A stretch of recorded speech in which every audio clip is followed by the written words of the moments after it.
Good morning, everybody. Morena. We are about to reconvene the hearing for topic 4. And this morning, the issues will revolve around the historic heritage provisions of the PDP.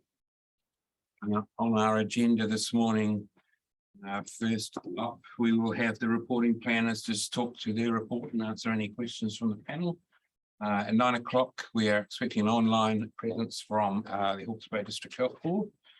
At 9:30, Federated Farmers representative Ria Dyson, followed by a presentation from Heritage New Zealand Poheri Taonga, Dean Raymond and Marine Lees in person. In front of me. We will have a break, so a late morning break, and return back to the reporting planners to talk to any matters arising.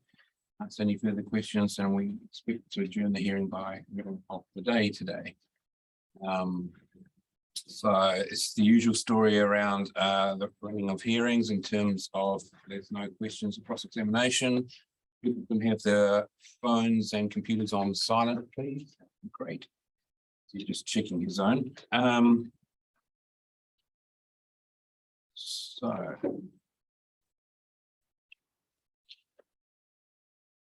I will turn to the reporting planners and ask for Heather to the panel. Thank you. Good morning. My name's Stella Morgan and I'm the reporting officer for the Section 42A report for the historic heritage topic. I've read through and considered the evidence provided to the panel prior to the hearing from Heritage New Zealand Poheri Taonga and Kainga, and I acknowledge the provided and the general support for the approach to this chapter in the plan. The evidence on minor additions to the recommended provisions as set out in Section 32A report. The background and context to these chapters is set out in my Section 42A report and the relevant Section 32A report that accompanies the notified plan. And includes identifying the relevant RMA provisions, national directions, and higher order planning documents that have been taken into account in provisions. The operative district plan has a schedule of heritage items, notable trees, and a schedule of archaeological sites, noting that the archaeological sites in the operative plan are for information purposes only. And these sites are identified on the planning maps. The operative plan allows work to heritage items in the schedule subject to notification procedures to Heritage New Zealand Poheri Taonga and Council. That approach is no longer appropriate and possibly not even, doesn't meet the RMA standards. So the focus of the proposed district plan has been to introduce a policy and rule framework to protect the existing heritage site or items that have been identified, and focusing on those sites that are recorded in the Heritage New Zealand Poheri Taonga database or the heritage list. A new chapter, notable trees, has been introduced, and this is in response to a requirement of the National Planning Standard. My Section 42A report responds to submission point 12 key issue headings, and these headings are generally aligned to how the historic heritage chapter is set out in the proposed district plan.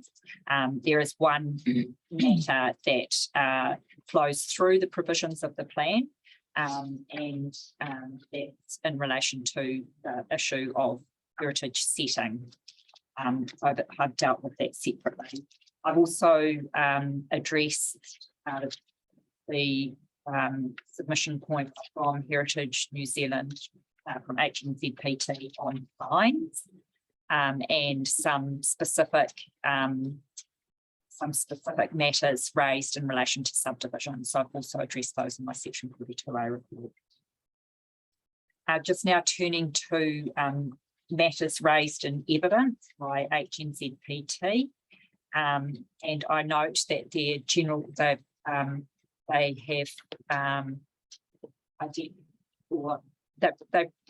we've kind of landed on an agreed position. They've suggested some minor alterations, which I will address now, but I reserve my right of reply for at the end of the hearing after we've heard all the evidence. They have HNZPT have suggested additional wording to clarify the definition of safety alterations. And that's at page 13 of the evidence. And I won't repeat that for you here now, but it basically includes a reference to the Building Act and building code requirements, and a rewording of how I've referenced seismic strengthening work.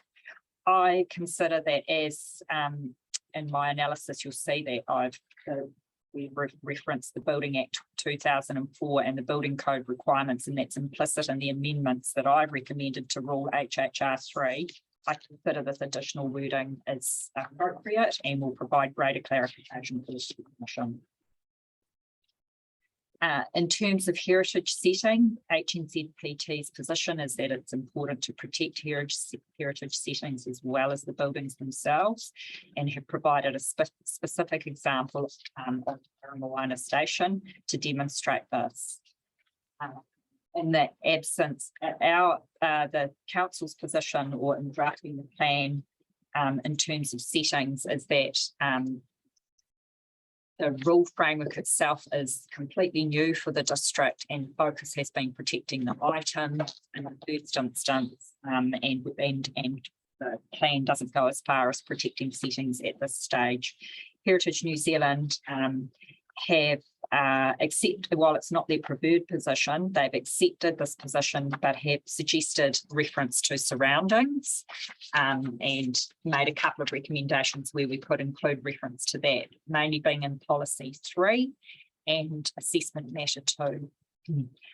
I agree that the reference to surroundings in the manner sought is an appropriate method to enable the broader setting of a heritage item to be considered when any resource consent application is required for the heritage item itself. And so I'm be happy to change my recommendation to reflect that. In terms of the heritage rules, based on the amendment to the definitions of repairs and maintenance, HNZPT has indicated their preference for the notified version of the rules. The amendments in HHR1 were included in response to HNZPT's submission, but taking into account that we've had the clarification in the repairs and maintenance, and given that HNZPT are satisfied with that, I'm happy to revert to the notified version of that rule. It's simple, more simple, and probably easier to administer. Rule HHR3, and again, based on the amendments to the definition of safety alterations, which I'm have indicated I'd be happy to accept or recommend acceptance. HNZPT have a preference for the notified version of Rule HHR3, and I agree that this provides a clearer outcome, and I'm not adverse to this change as sought. There's some couple of minor changes that they've sought in terms of how we've referenced the list, or where information on items in the schedule can be found, and it's basically referring to Heritage New Zealand Pāhuri Tonga website rather than their web address. That's in two places. That's in the introduction and at the start of Schedule 2. And again, I think that's clear, and so I'm very happy with that. The other issue is that's been raised is Guava's Summer House. In my Section 42A report, I recommended that the request to include a reference to that in heritage item HH3 on the schedule be rejected on the basis that we didn't have enough information, and invited Heritage New Zealand to provide further information, which they have done, and also evidence of any correspondence or agreement from the landowner, which they have done. My main concern is that that correspondence is from 2015, and I think it would be prudent for council just to follow up with the landowner on that to check that they're still okay with that. So if I would endeavour to work with council staff to get that done before we give a right of reply.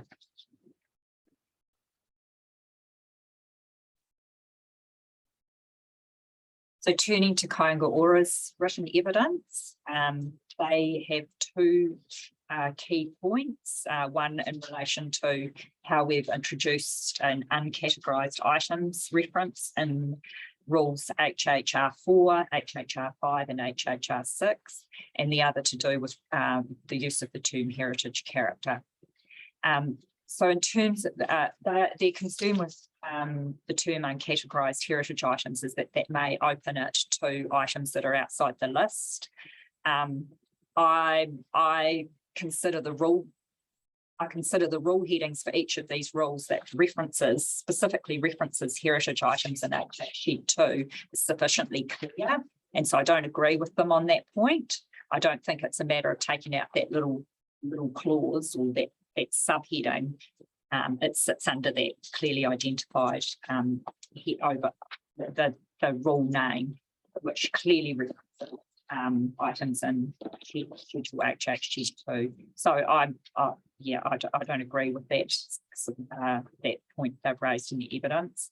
In terms of heritage character, I had recommended that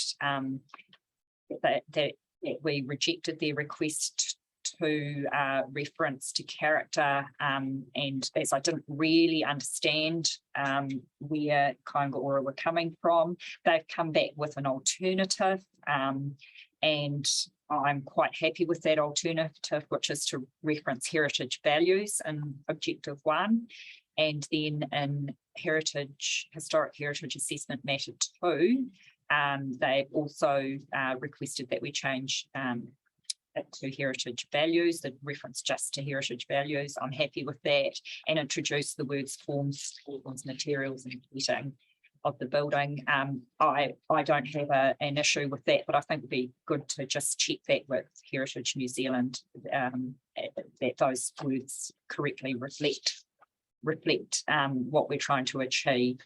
And that is my introduction for you today. Thank you. Are you able to identify where the current matters of disagreement are in terms of Heritage New Zealand? Are there any outstanding? Pretty much an agreement now. Yes. What I was thinking, but yeah, I don't think there's any other matters that they've come back on and said, no, we really don't agree with you. Mm-hmm. And I think as Mr. Raymond goes through his evidence, he does address a number of points where he said, yes, while it's not their preference, they understand and they're okay. I will ask that question of heritage. In a very good, nice situation of not having to outstanding matters of disagreement. It is unusual. Yeah. Mr. Raymond might, of course, have a different view. We'll find out. So, any questions from Commissioner Aitken? Yes, I do actually. So 4.3.21, section 42. Just archaeological sites are mapped on the district plan if they're locally developed, but there are no provisions in the district plan. So what do people do? I mean, where do they go? What is the process? Okay. So the provisions of the Heritage New Zealand Pohiri Taonga Act, they deal with archaeological sites. So if you have an archaeological site, whether it's recorded or unrecorded on your property, your port of call is to go to to get an archaeologist basically on board and go through the provisions of the Act, which require an authority from HNZPT. So HNZPT deal with archaeological sites. So, I mean, some plans do also have a rule framework for archaeological sites, but as CHB doesn't have any specific, hasn't identified any specific archaeological sites at a local level or that are not on the ARC site, we've chosen to try and just simplify that interrelationship between the two, the RMA approach and the HNZPT approach. So for this plan, we're saying archaeological sites are for you guys to deal with, and for heritage items, which sometimes may be archaeological site, may include archaeological sites, or may also be, or for the SASM chapter, sites and areas of significance to Māori, some of those sites are also often archaeological sites. So there is a double up. So there's kind of a little bit of, it's always a little bit, I don't want to say messy, but for applicants, just working out where that lies is a little bit tricky. But I think by doing it the way the council has, they've said, here's an alert layer. So if you've got that, if you're applying for any kind of earthworks or anything, you need to go and talk to HNZPT on that matter. We can help you on this. I was just reading that HNZPT evidence, just there's a list there of HH sites and SAs where they don't necessarily match, and we discussed that yesterday as well. So whose responsibility is it to make sure that the location is matched? And, you know, is it necessary to have them? Well, yeah, I mean, I understand it is necessary to have them on both lists, but whose responsibility is to ensure that they match? So we're talking about the same site.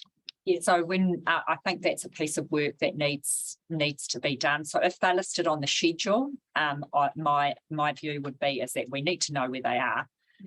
If they're on the ARC database but not on the schedule, I'm not recommending that we go into that level of detail for the district plan. That's a matter for the developer to figure out. I think one of the has raised that it's in the I think it's tomato mushrooms that those ARC site pins that there's a lot of stars. Yeah, and they're just an overlay that's imported onto the plan. Yeah, so we're not messing with the location on those. We don't want to go into looking at those in any level of detail. They're just an alert to say, well, there's something somewhere in there. So you might want to talk to Heritage New Zealand, they will have, if there's a star on that map, they have got Mr. Raymond will be able to probably clarify this for you, but it's the NZAA. have the details on those pinpoints that are on there. But you have to go to the local file keeper for that. So Taikura, which is HH62, is included in the Hawke's Bay Regional Coastal Plan because it is on the coastal side. But I mean, it obviously is a site of significance in Central Hawke's Bay. Is there anything stopping us having it in our district plan as well? If we have it in the district plan, then the rules the rules come into play, but it's actually out of the district plans, the council's jurisdiction for that one, because it lies in the coastal marine area.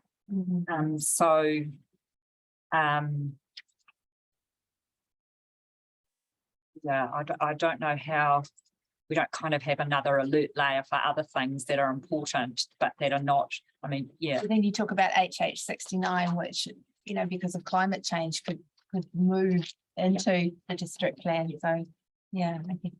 Yeah, so that one, I think we thought we could put that in there, and then at the time, if anyone's doing any work, then it has to be worked out whose jurisdiction it comes into. So that was the method with that one, but the other one is clearly outside of the district's jurisdiction. but I hear what you're saying. That's still an important, it's an important place to Central Hawke's Bay.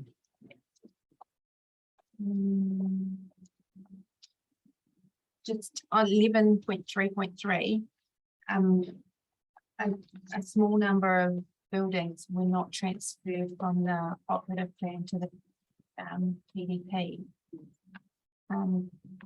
Why was that? Was that because they were not listed?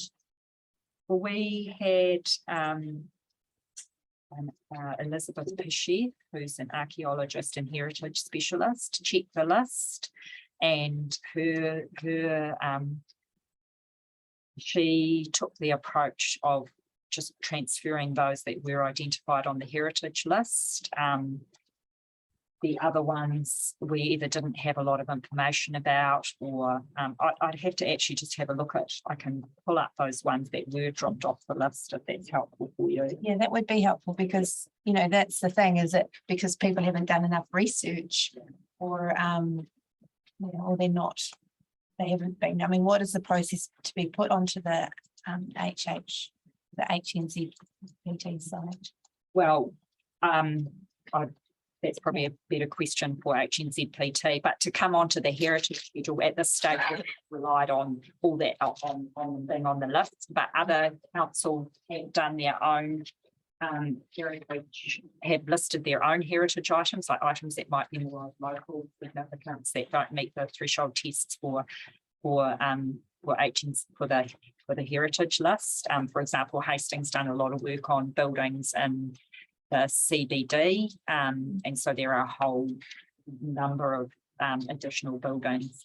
Central Hawke's Bay hasn't done that work, but yeah, to list them, we would need to understand why we were listing and what the heritage values were. Yeah, no, it's just interesting, you know, with the municipal theatre not to have been listed. Yeah.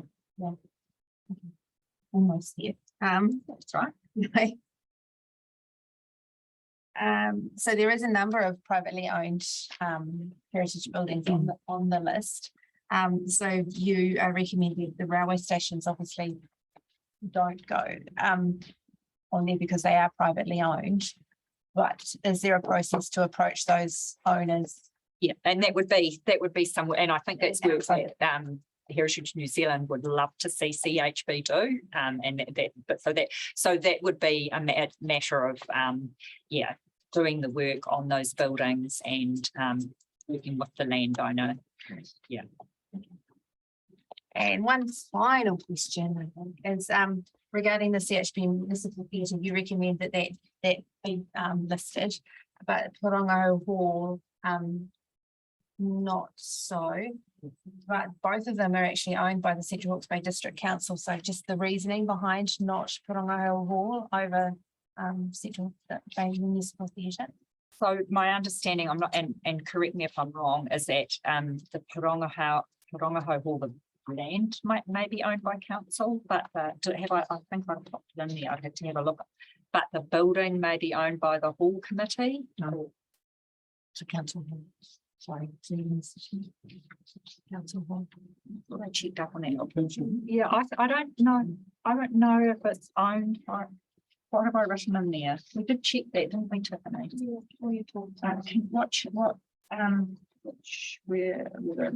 let me find that in my report. I think what's happened is a lot of halls are run by committees, but the actual the ownership has been retained. I did check that with Jen Leaf, but I'm happy to be corrected. But I'm happy to be corrected as well. But we did check that. I'm just trying to find that in my report what I said. But my understanding was that, and there's been no consultation with that hall committee or the people that administer it, and that I think that's inappropriate to do that without that. Yes, without those conversations. But I will check for you, just unless you can see which chapter I'm talking about, which paragraph.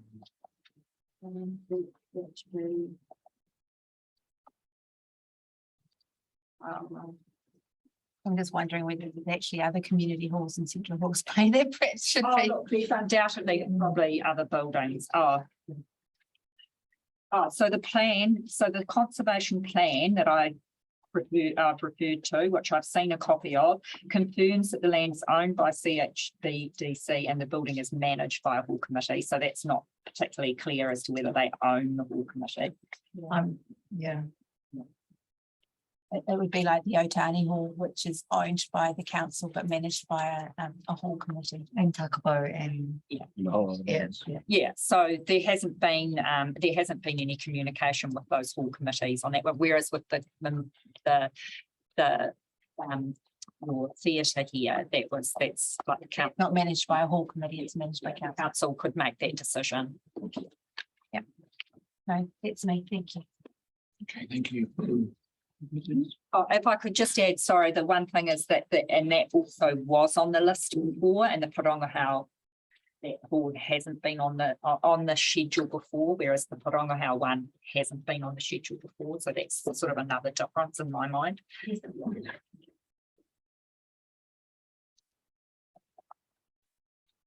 I've only got one question really, and it's around this use of the term uncategorized items. Yes. Could you walk me through the rationale and the? Okay, so in your amended version that came out with my section 42A report, if you go to the rules,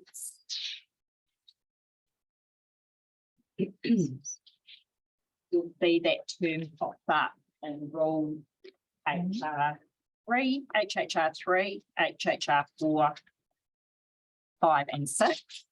And so given that the municipal theatre is not a category 1 or category 2 building on the Heritage New Zealand list, in the schedule,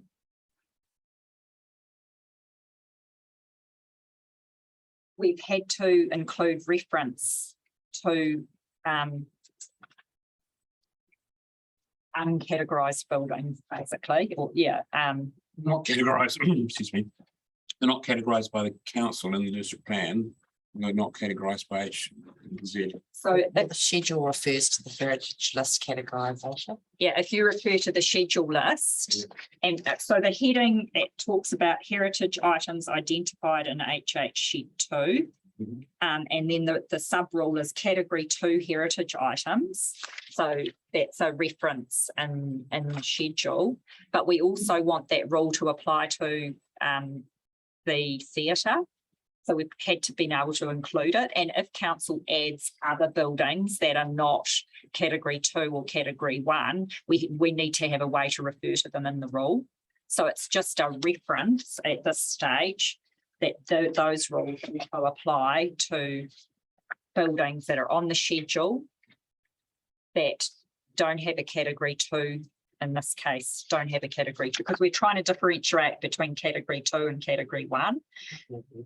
Yeah, so that term is to say that term applies to category 2 items, and in this case, the Waipawa, the municipal theatre, which is uncategorised. So it doesn't have a subcategory. Does it? That sounds very complicated, doesn't it? No, I know. I'm just trying to think if there's a simpler way to Is do there it. another word we could call it? Category 2 and other items not otherwise categorized. Yeah. It's just that's unusual for me to, in a district plan, to see that term, and I was kind of scratching my head around Items that. other than category 1. I don't know, it's worthwhile thinking about it, or if not, if that is the best way. It's to be in, but they've got uncategorised buildings.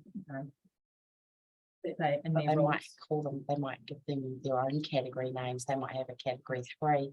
No way. Oh, we could do a category 3. We call it a category 3. We could call it category 3. Yeah, it's just funny to have rules around uncategorized items, if you know what I mean. It sounds. It does sound wrong, doesn't it? Yeah. Yeah, we could have a category 3. That might be easier, mightn't it? Or something. Shall I have a think about that? For the right of reply, maybe just.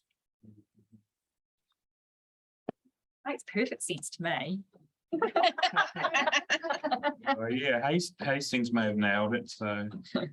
But no, I But you haven't. have to then change the heading of the schedule So it didn't say heritage list category, you just have to say The category. yeah, which I probably should have done anyway. Oh, yeah. So we'll have a look at that. That's all. Any other follow-up questions from the team? That's fine. Thank you very much, Stella. 9:05, I see that Cam Ormsby has been patiently waiting there. Are we able to transfer?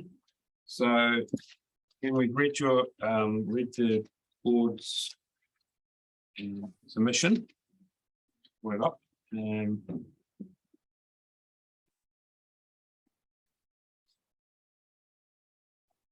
And otherwise, we'll hand it over to you to kick off. Yeah, tēnā koutou katoa, nau mai haere mai kia koutou, ki ngā kai kaunihira o te kaunihira o Central Hawke's Bay or Tamatea. Yeah, yeah, thank you for giving your time this morning and giving me the ability to do it virtually so I can send my kids off to school in the morning and the wife can go off and do her busy mahi. I accept our submission as read. And when we sent the submission, quite a bit has changed for the health department, as you might have gathered. The drinking water component, which we submitted on, we've since been replaced by Taumata Arawai, and we're now Te Whatu Order Hawke's Bay. So there's been a bit of change.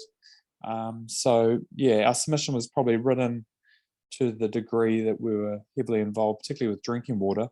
So that's changed a little bit, but I think some of the points we've made still stand.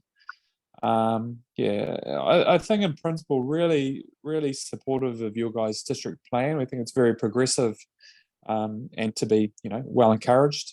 We'll just make a couple of points, and if I won't take too much of your time, and happy to take questions afterwards just to get any feedback we can provide from the viewpoint of the health department.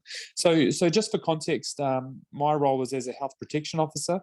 So I'm designated under the Health Act, and I work for the former Hawke's Bay DHB, now called, I guess, Health New Zealand or Te Whatu Order. So one of the things, we were really encouraged by your guys' support of Papakainga and Kaumātua housing, and again with marae-based development, because that really, is a real potential fix for supporting particularly Māori into housing across the country, and for your region to be progressive in developing good policies in the district plan about that makes that a thing that becomes more easy.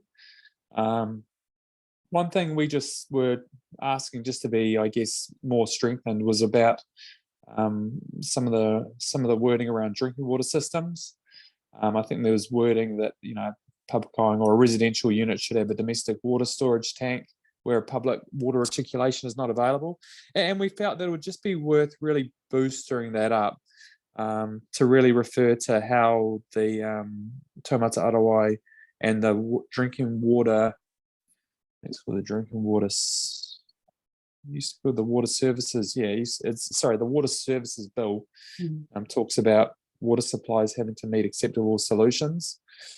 So it's just without really drawing Papakainga developments to their requirements, particularly at the building consent process, that might get missed out. So the basic things for commonly a lot of rural Papakainga will have like bore supplies or roof water supplies. So at a minimum that requires filtration, UV disinfection, and even chlorination. I think chlorination is a default. So there's actually quite a bit there. And as somebody, I personally live in a Papakainga. I'm here in Waiuhiki and Hastings. Our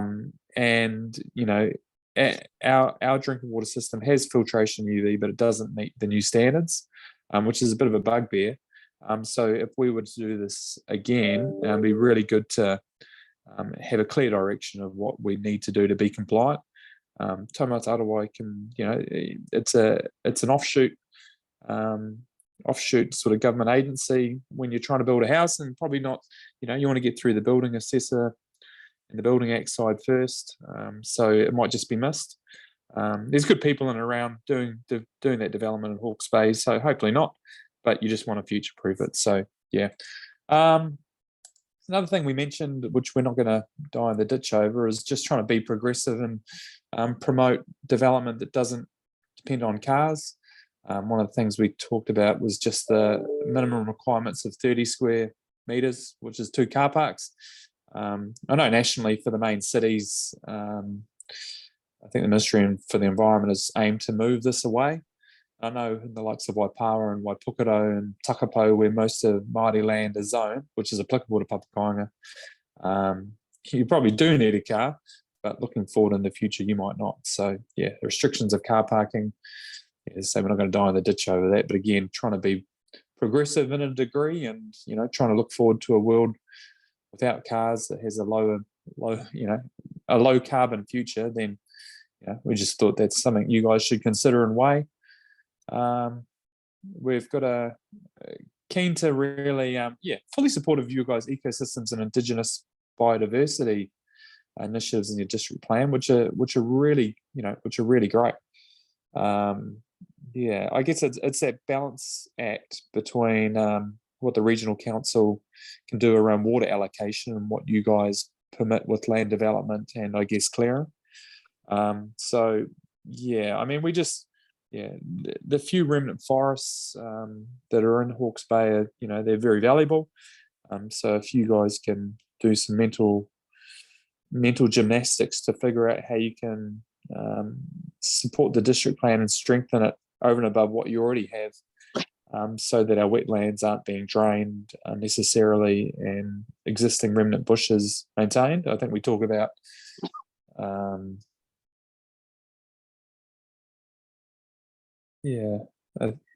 just looking at an example here, but so it's just a small point, but and the last one was just in regards to earthworks, is that just pushing forward the concept of where you're required to do sediment control. It's good to have a little plan, a site-specific plan, which we felt should be of value if anyone's coming to you guys through the building consent process or anything similar.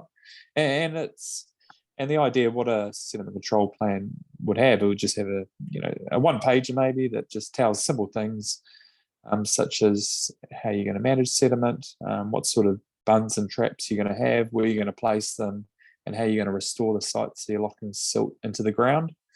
Looking at other councils, they often defer to sediment guidelines. That tends to be the default. Tauranga does it. Auckland does it, and you guys are doing exactly the same thing, which is really good. But it's often like an afterthought, and both those councils give plenty of examples of what not to do and when things go wrong. And you sort of think as a practical purpose, showing to council that if you're going to do, say, like a little building development, even if it's quite small, you've thought and considered how you're going to manage sediment and silt, and why that matters to health. You think, why is the health department worried about this?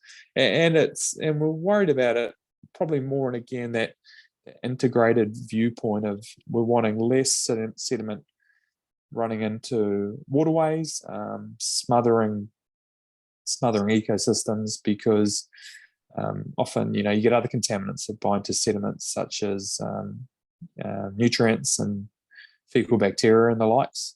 And when you have sediment, they tend to block the penetration of light, which kills microorganisms, or they carry phosphorus or nitrogen, mainly phosphorus, into waterways, which support algal growth. And as a health department, we get people who have cases of Campylobacter or Salmonella after going swimming. So it's a very small thing, but when you capture it all into the big picture of how our ecosystem and our environment's integrated, it's just that little bit that might help. But otherwise, fully supportive of your district plan. I think you guys are doing really good work, and so those are our points, and happy to take any questions that your councillors and council may have. So kia ora. Thank you, Cam. Just before I turn to the panel for questions, you read the section 42A report on Te Whenua. The recommendation there is to add reference to the acceptable solution and verifications document of Taumata Arawai. Yes, I did. I saw the comment that I was waiting to see how that develops, but I thought that was good, and if that's going to be the case, then great. Thank you, Cam. Are you open to questions? Yep. Okay, thank you. Any questions from the panelists?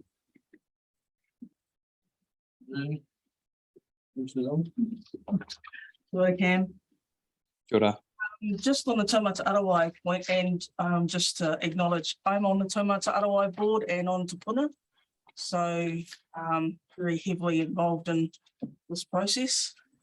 I guess, and I acknowledge your comment that the comment that we could wait until the WSA is in place.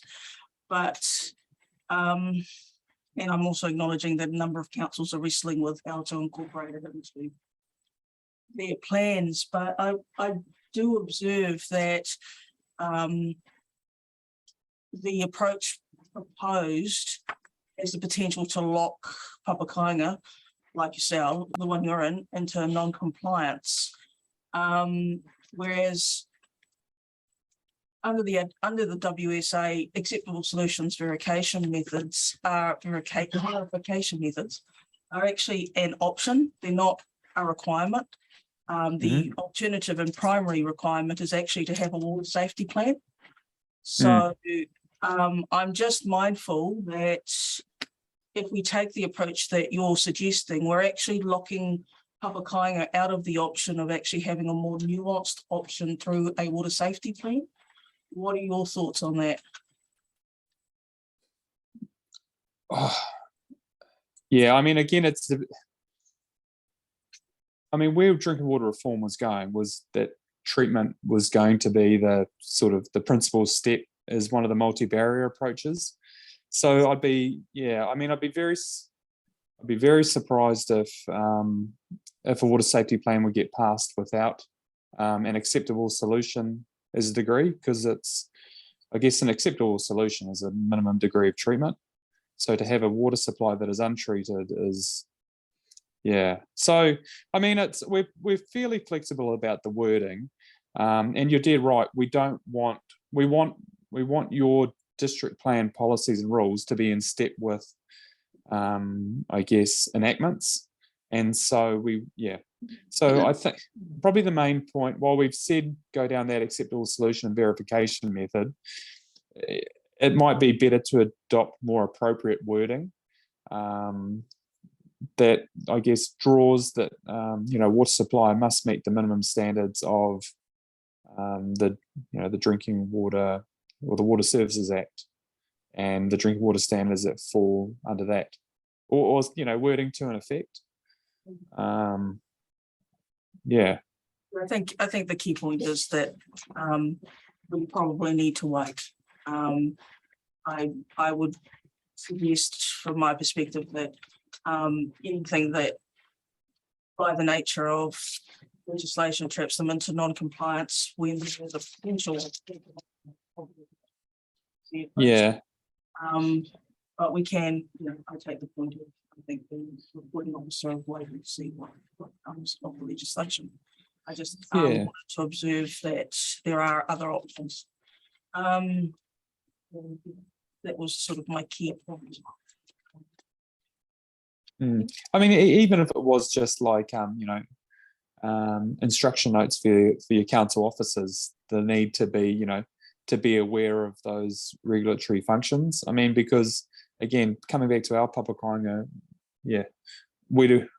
If we'd have known in advance that these sort of things were coming, and then we just want to be 100% squeaky clean, so we wouldn't have to retrofit and incur unnecessary costs. So that would be helpful.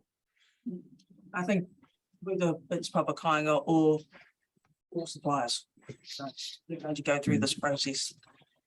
So I'm also mindful that if something is contemplated in terms of the Water Services Act, that it's not just Papakainga, etc., that should be reflected on in terms of the plan, in terms of compliance. And we're dealing with a number of legislative compliance which we can point to, but don't actually necessarily have to be in the plan. So thank you for that.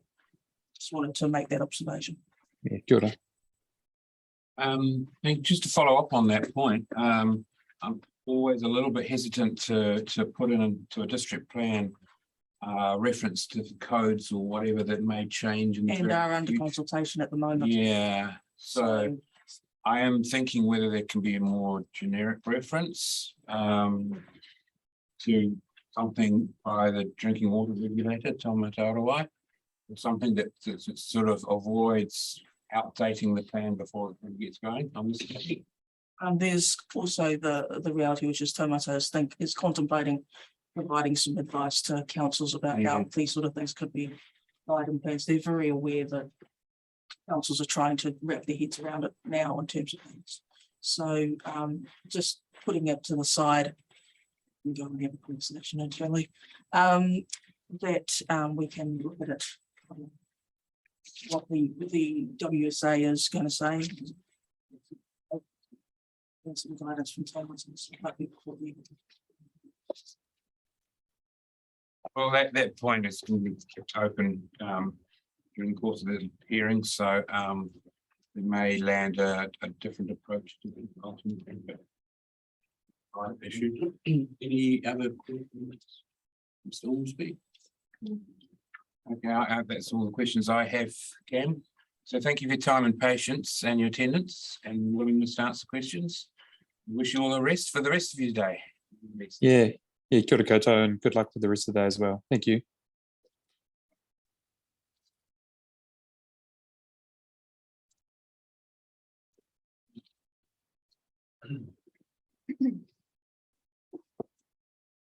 Now, I had emailed through a hearing statement that I asked to be provided to the hearing panel. I haven't actually seen it.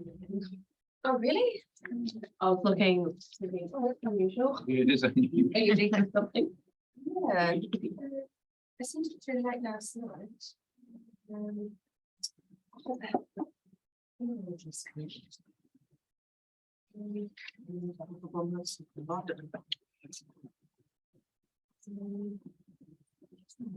We were happy to wait a few minutes just to get some copies printed out.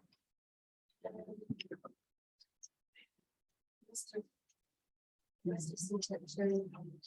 A lot of district councils just have an email address, district plan. Somebody's sitting in Invercargill somewhere. What is we talking about? She's very proactive. Yeah.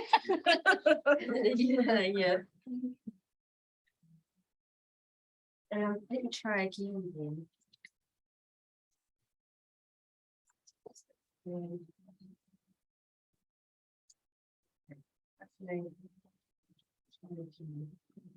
Because it did have some photographs in it that I was going to refer to.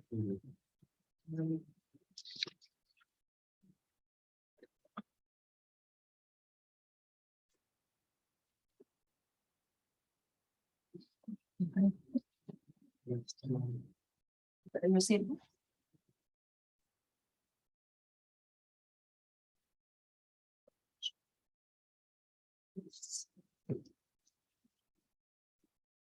Unusual title though.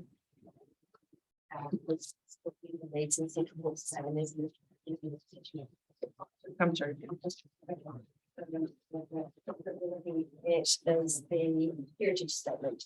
I'll just talk this to you. I don't think we need to talk about cost and control. If you're interested. While we're waiting for that, if I may make a comment on small private water suppliers' obligations to the Water Services Act. So Federated Farmers wrote an extensive submission on that because obviously, a lot of farmers are going to be affected by it, being a small scale water supplier similar to Papakāinga.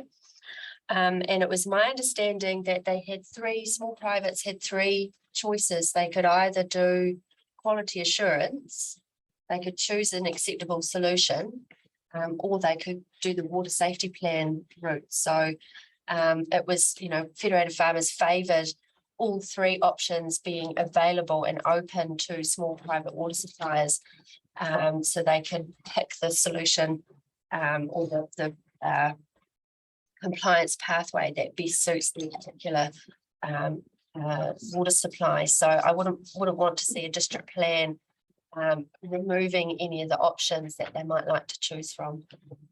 Yeah. wherever and not that. Yeah, It yeah, has to be, we have to wait and see this work been done yes, yet and to be done. So trying to fit it all in a plan now would be yeah, difficult, but would raise the potential of some options. yeah, which would be a shame because you never know what kind of circumstances a particular small water supplier would need. Yeah, have and which particular water regime would suit them best. Because the acceptable solution have we're still waiting on those, aren't we? So Some that have been are out at the moment. Like group and others. Also, I mean, small suppliers in time, which is a significant amount of time of this plan potential. yes, So it is, yeah, how we align something that is actually not expected of suppliers for 3 to 4 to 5 years now. yeah, When the work is being done for that reason. yeah, And that is probably just it makes the plan unwieldy. yeah, I agree. There are a lot of meters consideration, acknowledging that, you know, this is a significant role, and so much it has significant. They're a new organisation, they're standing up. Are we ensure we're not creating more work? Yeah, Essential, so. My guess is that we will come up with some language to. yeah. The solutions. Yeah, well, whether or not the district plan reminds readers, you know, they still have an obligation to comply with other legislation anyways. Which, I mean, there are multiple, Yes, yes. so it's just a how we do it. Okay, well, I have your statement. Yeah, yes, yeah. Jeez. Probably not hitting that.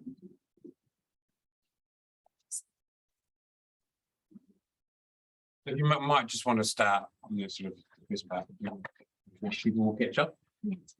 Okay, so it's my pleasure to be here and see you once again. If you remember, my name is Ria Dacent. I'm Senior Regional Policy Advisor for Federated Farmers. And this submission has been written in conjunction with our Central Hawke's Bay Federated Farmers members and with my own knowledge, having worked in this planning field for 13 years and being a farmer myself. So in paragraph 3, Federated Farmers submission on both the heritage and sites and areas of significance to Maori matters can be grouped into 3 themes. The first one is identification and mapping. The second is that farming uses can continue. And the third is alternative methods can be used to achieve outcomes. Federated Farmers values and respects heritage and sites and areas of significance to Maori. Like many other public good resources, such as outstanding natural landscapes, significant natural areas, heritage resources are often found on rural land that is actively used for farming. This means we have to balance the reasonable use of the land and building resources with the protection of heritage values. Rural farming must be enabled to continue.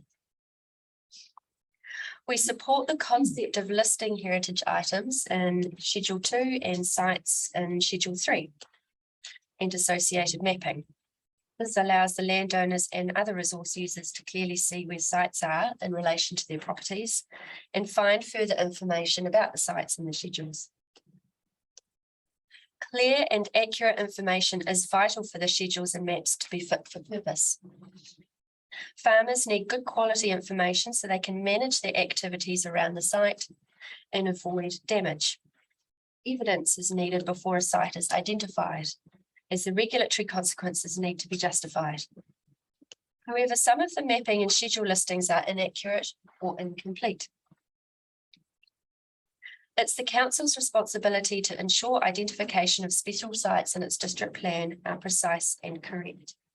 The council should not rely upon landowners to lodge submissions to ensure sites are accurate, as they may not have that knowledge.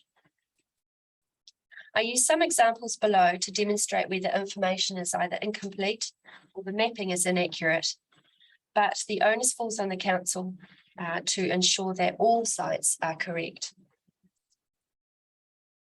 So below is a map of a member's property at Takapau, which contains the outstanding natural feature of the Three Sisters Hills. And as can be expected for such a distinctive landscape feature, an historic site and a site of significance to Maori are both present. Luckily, this member knows the heritage features on his property well, as he was able to identify that historic heritage site 65 was in the wrong location, and it should be aligned with the site or area of significance to Maori number 25. The section 42A report recommends to accept this. Most sites of significance are located around features that are easily identifiable on the ground. Landowners are likely already aware of these types of sites and have a fair idea as to their extent, making it easier to comply with the rules. However, wahi tapu sites are harder to spot, and some appear to be in the middle of paddocks. It concerns me that these property owners may not know exactly where these sites are. So there's another photograph below, which is site of significance number 38, and it's listed in the schedule as wahi tapu, but no further information is provided. The pinned marker in the middle of the paddock looks random. We don't know how big the site may be, or whether it is referring to a specific feature or more of a location of a past event. Wahi tapu is defined in the Heritage New Zealand Act as meaning a place sacred to Maori in the traditional, spiritual, religious, ritual, or mythological sense. The landowner tells me that there is a fenced-off grave site under the 3 large oak trees at the bottom of the picture. Now, I hope my arrow has been correctly located in your digital version. So there's a shed there, and there's a circle of trees, and he tells me that the gravesite is located under those old established trees. And this is on Regional Council Esplanade land. And we wondered, perhaps this is the intended to be the site of significance, but more information in the district plan is needed. It may be that site of significance number 38 is incorrectly located and or incorrectly identified as a wahi tapu when it might be in Urupa. So the next diagram down is site of significance number 54 below is listed in the schedule as an Urupa. Again, the pinned blue marker in the middle of the paddock looks like a random placement on the map. The landowner says that his father was verbally told that there is a possible site on his property, but no accurate information about what it is and its location has been provided. Farmland has long been developed as pastoral grazing and cropping, yet to his knowledge, no items have been found. I would suggest that this site be removed from the schedule as it is either inaccurate, wrong property, or perhaps there's not enough evidence to suggest that it's still present.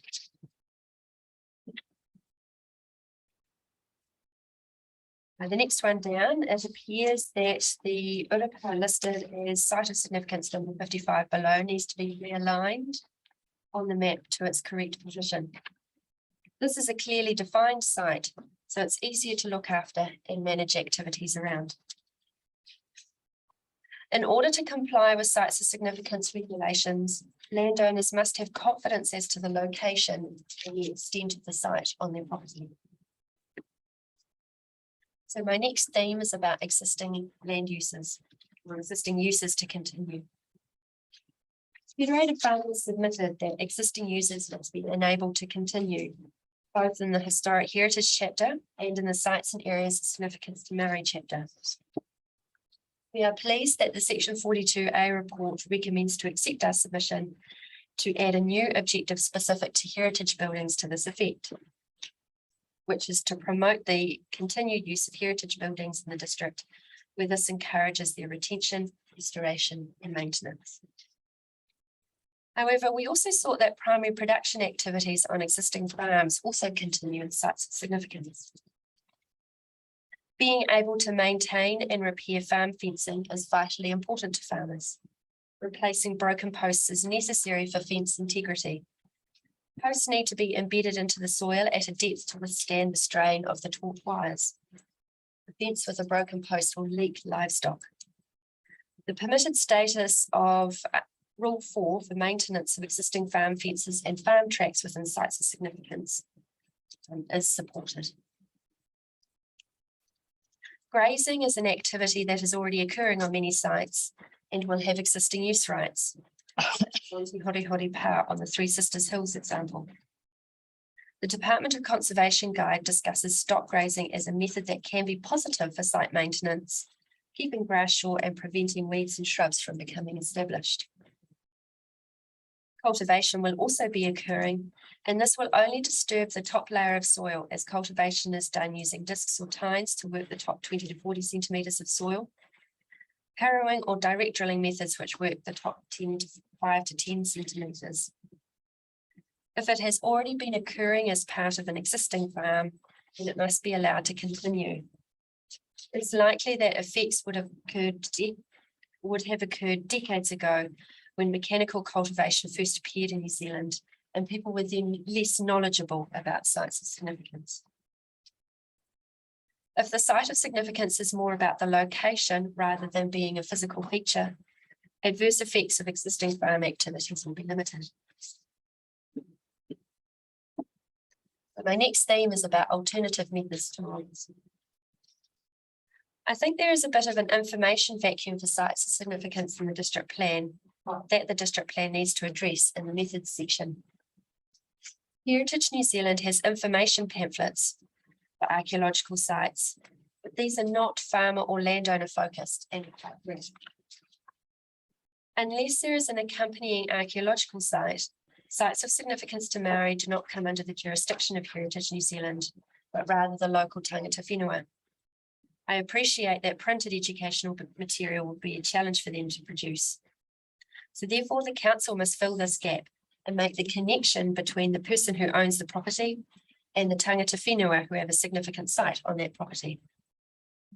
District plan policies such as P5 to establish a schedule of key hapu and or tangata whenua representatives will be helpful so that knowledge can be transferred to the landowner firsthand. The first landowner example with Te Hori Power always has a good working relationship with tangata whenua, and he has grazing management and practices approved by them, where and when to cultivate or excavate, and he has access agreements in place, all without the need for district plan regulation. I'm sure other landowners have similar arrangements. Comparing site of significance to Maori methods with heritage chapter methods, we see that the heritage chapter has a method for waiving some consent fees, which is method 3 incentives. All resource consent applications relating to safety alterations for heritage items will be processed free of charge to encourage the preservation of heritage.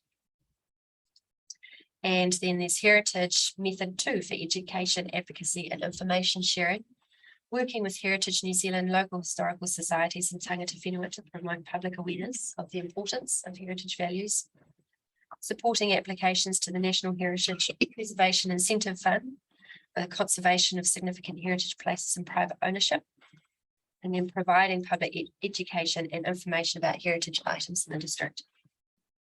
The site of significance to Maori chapter has the information sharing method 6. I'm unsure whether this includes landowners. So Federated Farmers seeks a new method in the site of significance to Maori chapter, which is included in key issue 14 of the Tangata Whenua Overview Report. And there's my suggested method there. Support landowners by increasing awareness, understanding and appreciation, encouraging the landowners to engage with local tangata whenua and or marae to develop positive working relationships, providing assistance to landowners to preserve, maintain and enhance sites, and waiving consent and processing fees where appropriate. So my final topic is public access. As with other mapped items on private property, the permission of the landowner is needed before access can occur. The planning maps may give the impression that sites are freely available for the public to visit. However, landowners need to know about people accessing their property so they can highlight hazards, set conditions, postpone or refuse. The member with the Te Hori Hori Pā has a standing access agreement with the tangata whenua, and I'm sure other farmers have similar arrangements. That concludes my spoken presentation. Okay, thank you very much. Are you open to questions? Questions? Janet? Just wanting further clarification, of the second half where you talk about the landowner involvement in the process. Is that enough consultation? Is that the consultation process you were looking for and mentioned in the original submission? That you wanted more landowner consultation. So is that what you're suggesting with those changes? Yeah, so the examples I give you, unfortunately, only the first, the Te Hori Hori Pā landowner wrote a submission. The other two hadn't seen the district plan notification. And, you know, both of them had actually assumed that they wouldn't be affected by the site of significance to Maori chapter. One, because he actually thought that the grave site wasn't on his property, which it's not, but then it looks like the site of significance has been incorrectly located on his property. And the other guy, the third one, he mentioned that his father had been told quite some time ago about the possibility of a site, but there wasn't any further information about exactly where that site was. So he assumed that perhaps that it had been incorrectly identified on his property and perhaps was on someone else's property. So those two landowners hadn't actually been aware until I contacted them that a site of significance to Maori had been identified on their properties. I'm just warning the council that, you know, we can't always rely on landowners to actually put in a submission because they probably think either that it doesn't apply to them or they think that, you know, the council, you know, the onus is on the council to ensure that the information is correct and they possibly don't know themselves. So yeah, so that's the kind of consultation I'm just concerned about there, that those, you know, of those landowner examples, only one of them actually wrote a submission, the other two thought it didn't apply to them. And yet, you know, they have a site that's been identified on the property by the district plan maps. One more. Are you aware, under when you had the hearings for the outstanding natural feature for that Te Hori Hori Pā site, that's the and there's been talk of the HH and the SASM being in different places. Yeah. That it was actually referred to at that time, and in the I forget which expert it was who did the that mapping and went back to ground truth. Yeah. Said the actual where the HH is identified, that is the Three Sisters, that is a site of significance to Māori. It hasn't been brought up as being made one, but there are some these are changing, they're ongoing. There's work in the district plan, or that it's been highlighted that this is something that will be worked on and changed. How do we involve those landowners going forward? Okay, so I did speak to that particular landowner, and he thought that the heritage site and the site of significance to Maori were in fact aligned. I think in the schedule they are both identified as part of Te Hori Hori Pā. Yeah, I shouldn't have probably referenced them with the later question. It was just that I was highlighting the fact that there may be more than one site of significance within that whole ONF. The whole range. But my question more was, if that is going to evolve and change, as an example, there will be others that evolve and change as our Knowledge. council's relationship with tangata whenua and growing these sites and our knowledge of them and how they are mapped and what we do with them. What do we need to do to ensure that the landowners are consulted or know or are involved? Yeah. Do we need to? So as a council, you will have a ratepayers database and you will know who owns and occupies every property in the district for rating purposes. You can use that database to contact landowners, either a telephone call or a personal letter. I think letters that have, actually addressed to that person, as opposed to saying to the property owner, are more likely to be noticed and opened and read. Just a phone call. You might be lucky in that the landowner already has a lot of knowledge about the site, or has an existing relationship with tangata whenua, or they might be completely in the dark about it, and will need to know in order to comply with the regulations. I don't want any of my farmers to be unwittingly non-compliant, because they're just not confident as to where the site is. And what they can and can't do there. They really need to know that. So I think, personal contact, phone or a letter is really necessary to make sure they have that knowledge and are involved in the process of identification and mapping accurately a site on their property, because they are the ones who will be responsible for ongoing compliance of the rules. If the Tohori Pa one, he knew about that, there's got a relationship there. The other two, how did they find out? If they didn't submit and they didn't know about the plan, how did you? Curator farmers members, and I just had a look at the map. I just surveyed the district planning map with the heritage sites and sites of significance, and just those two stuck out to me because they were pinned in the middle of a paddock. It looked a bit of a random placement to me. And also because the schedule didn't really have that much information about it when I turned to the schedule to find out, why is the site in the middle of a paddock?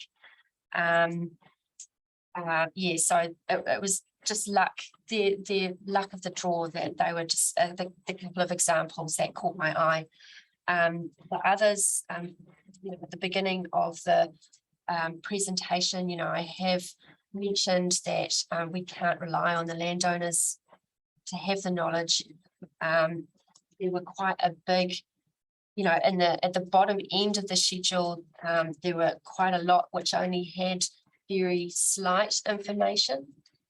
So perhaps that, indicates that there isn't that much information or knowledge or certainty about those sites. Maybe the council needs to concentrate more on those to ensure that we've got those particular ones accurate. Te Hori Pa, that's a very well-defined site. It's known, you can see it. So we've got quite a bit of good information on that. These further ones down the bottom of the schedule often only have a single word in the schedule, urapa or wahitapu. Perhaps information or knowledge about those is less. There's a bit more uncertainty about those. Maybe we can concentrate more on those ones to make sure they're accurate. May I keep going, Mr. Chair? Yes. We've had some discussion over in the past day about silent files. Yes. How do you think they best deal with those with landowners? Well, perhaps you could, I'm not sure actually. It depends where the site is, I guess.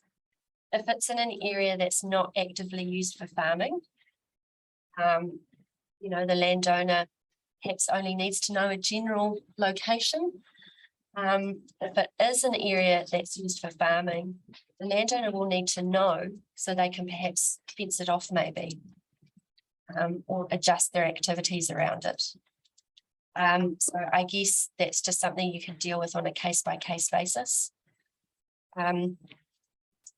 Yeah, I see the challenge because I mean, if you bring in the landowner to the knowledge for the silent file, there's no guarantee that that will be the only landowner forever. And you won't have to repeat the process for a succession of landowners. But a lot of these properties in Central Hawke's Bay are intergenerational farms. So perhaps you can bring these families into, particularly if you impress upon them the importance of this knowledge. They might be quite honoured. The other one was just the addition to promote the continued use of scheduled heritage buildings, where this encourages their retention, restoration and maintenance. Just further to that, so you're happy if that is Yes, thank you. Yep. So it's just good to have a policy there. The rules do allow things like earthquake strengthening or works like that. It's just good to have a policy just to ensure that those rules are embedded.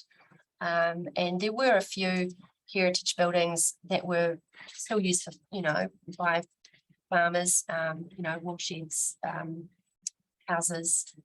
So a policy that allows those to be continued consistent with the rules is appreciated. Are there any examples that stick out in your mind when you were going through that? It's not in our district. I keep thinking of the Marakakaho wool shed. Yeah. But I don't know if Mangarapa Station or one of those wool sheds. I haven't looked to see whether there are any of them on the list. But are there no examples that straight to the top of your head? Oh yeah, I had a look through the list a couple of weeks ago, but I can't remember now. But there are houses. I do think there was a wool shed in there. I think the fact that it is still in use adds to its value. Thank you. Just following on from Commissioner Taylor. You obviously work with other districts as well. How do they approach the identification and mapping? Is there a general willingness through your members to actually, identify? Yes, there is. Yep. A lot of them already suspect or know that there is a site on their property. They would really like to know the extent of it so that they can farm around it without disturbing anything. Yes, there is. I think the key to ensuring that landowners are willing partners is to actually draw them in and work with them. I've been a bit disappointed in the past where I've seen archaeological site recordings that I think it was the Archaeological Society or Heritage, I think it might have been Heritage New Zealand actually, that had a section for the attitude of the landowner, and that becomes a public document. So, if you're trying to get the hay in before it rains and an archaeologist turns up at your property, unannounced, that can increase tension rather than dispel it, and then having the form filled out with your bad attitude recorded on it for a public record, that kind of thing's not going to help. But in my experience, other farmers are, they're willing, if they know the location, the extent of the site, and they can farm around it, and have assurance that the public won't just be tuning up whenever they want. They're willing and able to engage. What about, our schedule is schedule 2, the historical items is actually, I thought, quite small, considering how old the district is. Do you believe that there's quite a lot of homes and maybe wool sheds that are unlisted? What about a willingness to record? Why do you think there may be people out there that are unwilling to record their private properties? Possibly because they value it themselves and don't feel the need to put it on a public register. Yeah, I mean, so my family's been on our farm for, I'm the 4th generation, and we certainly have things that we personally value, but, you know, because the connection to our family, but I don't think the rest of New Zealand would view it the same way as us. Yeah, I guess, yeah, I mean, you know, people do value their own heritage. And the shared heritage of New Zealand as well. But yeah, I guess sometimes you might think, oh, you know, the shed's important to me, but why would the rest of New Zealand think it's important as well? Yeah. Yeah, just a few. Questions already been asked. We had quite a bit of discussion yesterday with, you know, about this issue, the issue of wahitapu, and the question of, there were a few questions. One was around CIAs, that was around accidental discovery and that process, whether it's, you know, whether it should be something and is specific. Provide for a process. And so I'd be interested in your thoughts in terms of your preference, in terms of probably more accidental discovery. You know, because there are a range of options. Do you have a preference in terms of that? So I think reaching back into the depths of my memory with Hastings, I think I had the same conversation with Hastings District about accidental discovery protocol and steps.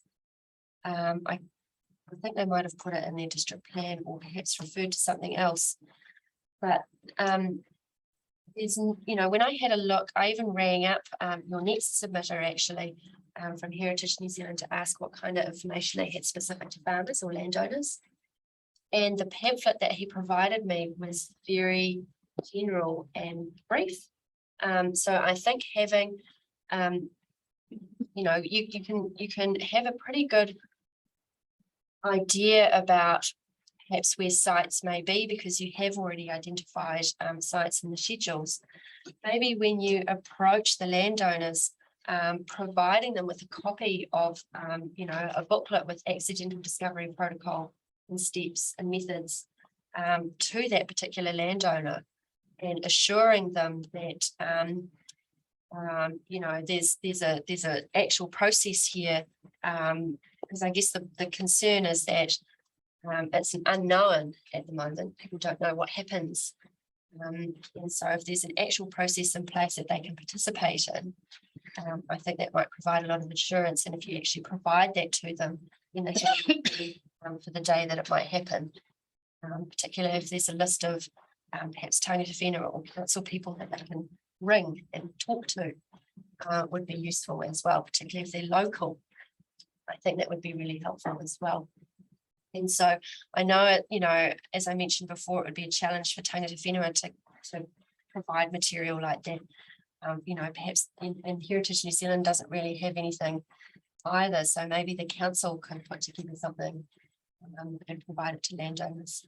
It would be some of the options were actually putting something in the plan, like an accidental discovery mechanism. Was actually very subject. I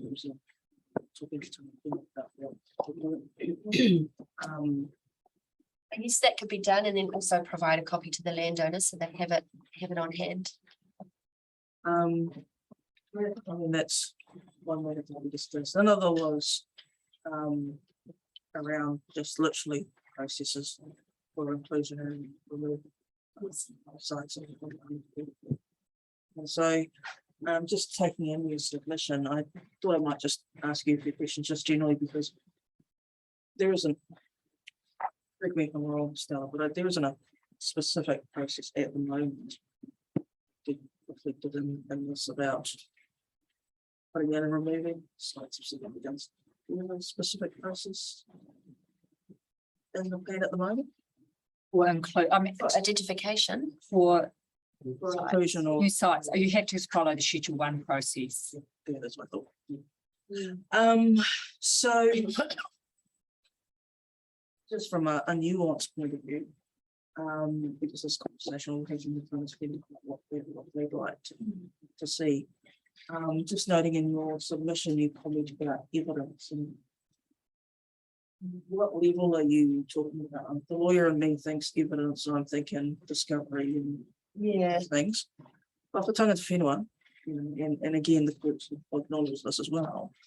And particularly when you're talking waihi tapu, it's a question of tikanga and oral history and things like that. So when you say evidence, what do you? yes, I include things like that. Um, Perhaps more evidence of location, I guess, as well. So yeah, no, I include oral history and tikanga as methods of evidence. And I guess just evidence of the extent or location, so that the landowner is able to know where that site is and then adjust their activities around it.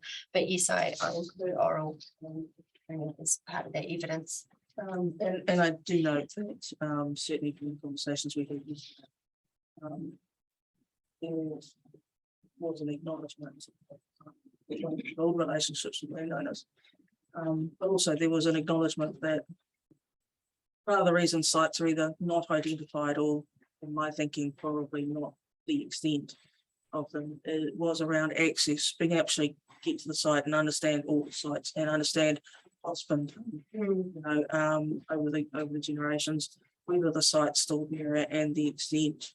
So noting your point about ad hoc agreements between landowners, what would your perspective be about council, filling the gap, as it were, and starting to see if we can't come to a commonality landowners around how arrangements could be made to enable access? Yeah, making a connection, I guess. So I do know that Maori highly value that face-to-face relationship connection. And I'm sure most of my landowners have that same value as well. So it's just about the council making those connections. So that policy that talks about having a list of key people to contact, and then the council also holds the information about who owns what property. You can make those connections there, so that those relationships can form firsthand, face to face. And just noting again in your submission about the removal of the waihi tapu, noting of course that we could scope because the person didn't submit. But just in the round, outside of this process, I assume really tangata whenua should be something from them. Yes, so I would expect that, because it just looks like it's in the middle of a paddock. It looks like perhaps there's not a lot of information about it. I think perhaps this is a good example of the council needing to go back to tangata whenua and asking them, is it in the right place? Well, we did actually, and again, I only just sort of but we did actually hear that, and particularly your point about population, that in some instances, actually the waihi tapu may be as low as 50 centimeters or something like that under the soil. So depending on what's been in that field, it may still be there. I don't know. So it's that having that conversation, getting people in place and actually finding out. Because I did ask the landowner if he could remember back to anything his father might have mentioned when he was approached a long time ago, whether it was a specific item or feature, or whether it was the location of a past event, because those would require two different management approaches.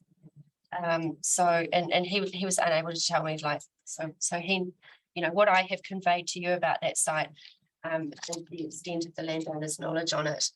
And there may be more knowledge about it, but it's not in the district plan. It's not accessible to me or the landowner at the moment. To determine if it's a feature or a a location, and if it's in an accurate place in the middle of the paddock, or if it actually was somewhere else. He doesn't really have any clues, I guess, as to how to manage it. One of the things we also discussed, with the option of a cultural overlay or buffers.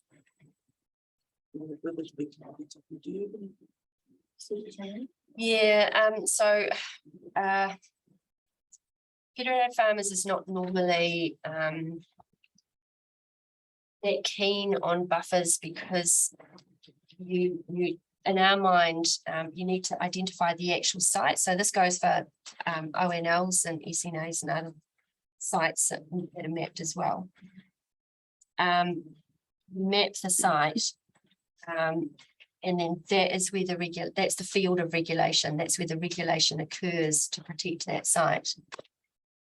A buffer just introduces a kind of an uncertain area, where it's not actually identified as the site, but there's still some sort of regulation occurring there. So we prefer that just the actual site identification is precise. So you really, in many ways, just using that example, you'd propose something that is almost ground truther. Yeah, I think with a lot of these kind of sites, we can do that. If you look back at the examples I've got, we've got the Te Hori Pa. That the landowner definitely knows it's there. He is able to manage his activities around it.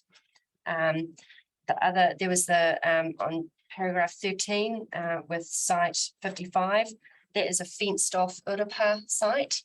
Again, that's very defined. Whoever owns that paddock knows exactly where it is and where their activities can extend to, and where they can't carry out activities. I think some form of ground truthing would definitely be appreciated, with the knowledge, I guess, that it's not a precise science. I guess my final question is, won't be surprised having talked to it a few times now. If you have any examples of things, like the specific wording in terms of plans and how they might have been dealt with on other places, or if you're just happy to depend on this, you'd be interested in.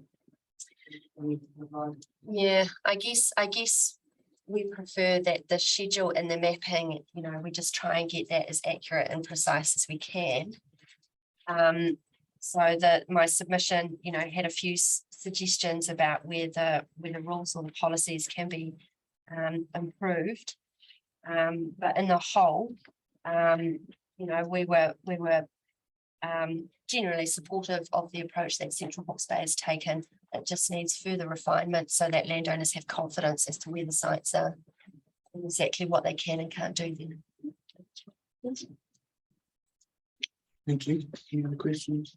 I just got a couple, although Commissioner Lovell's covered the overlay question, because we did get quite a bit of information yesterday, for instance, around the inaccuracy of the information in the plan and the gaps, of course, as well, and the suggestion that it was to address the issue of the secrecy, but the unwillingness to divulge this location of some things. And using overlays as saying there's something here. If you propose to subdivide or develop, that was, but otherwise existing rights carry on. Yeah. So I think your examples of subdivide or develop, so perhaps change land use. The threshold, if there's going to be a buffer, the threshold of the activity that needs a resource consent should not include things that are existing activities, so farming. So I think subdivision would be fair enough. Development, a change of land use from farming to residential or something, industrial. They sound like a good threshold. I wouldn't expect a threshold, say, grazing to cropping or something. I wouldn't expect a threshold like that. That's too low. If you have an example, you used to have a site which got destroyed or damaged through plantation forestry being established on the site and access tracks. But that seemed to be more. It sounds like a land use change. Yeah, Yeah, and a lack of knowledge by the landowner, yeah. which goes back to the education. Yes. The other question I have for you is around your suggestion for a new method. The methods part of the sites of significance. Yep, so paragraph 30, yeah. Yep, 30, which kind of picks up on the submission on this point. Now, I was just checking with the section 32A report on this, and in paragraph 11, I'm not expecting to race to this paragraph. 11.323, there was an agreement in principle. Well, I'm calling it in principle, I didn't say that, with the farmers about the importance of the landowners, But then I couldn't actually find any actual change or recommended change or wording or anything. No, I couldn't either. But it sounds like it's a different principle. So as your wording in your statement today, I would maybe there's sort of details out what you were thinking about in terms of what they look like. So I'm hopeful that the reporting planner would come back to us and write a reply about this. Great. And whether there's scope as well. So it was in my submission. Yeah, but it was in reference to the schedule rather than into the methods, but that might be irrelevant. You might be okay to. Well, So the wording I've got here in the statement is lifted from my submission. right, okay. I haven't got, okay, that far back. Good. I just wanted to say that, but that provides a lot of detail that the can now respond. So any other further questions? Just one that in the section 42A, the planners here, Stella had highlighted for 4.3.6, there was changing in wording there. Would be helpful if federated farmers could provide feedback on this alternative wording. It was the addition of heritage items. Federated farmers seeks the definition be retained, but appear to seek assurance it only applies to identified items. You recognize that one? Yeah, I looked at it. Obviously, I didn't have strong feelings either way of the suggested wording. That's not a no. Yes, that's not a no. Thank you. Okay, well, thank you very much, Ria, for being today in person. Yeah. That it was very helpful, and we'll take on board your comments and your statement. Distributions. Yeah, and I'll see you at the next hearing. It's-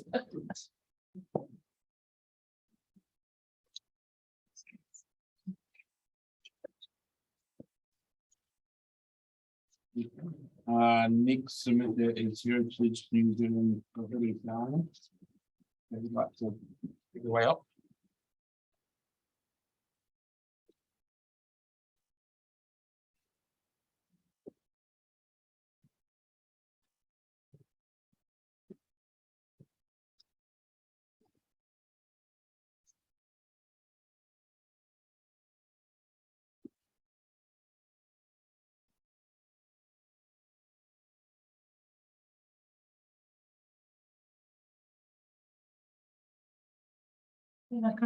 What? What did it number he can complete? Or and we're going to start with what?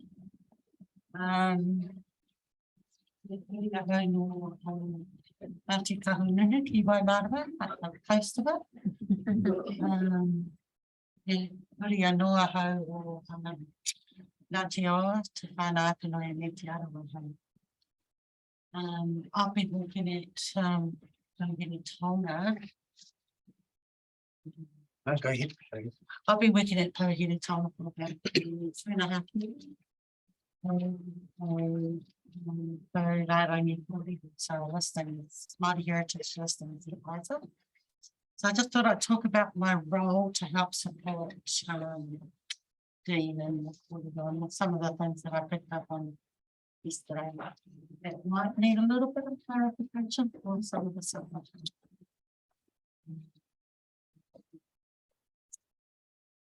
So, but also I have been covering, the central region, Po, who deals with archaeological authorities, so working with landowners, well, even in the listing role.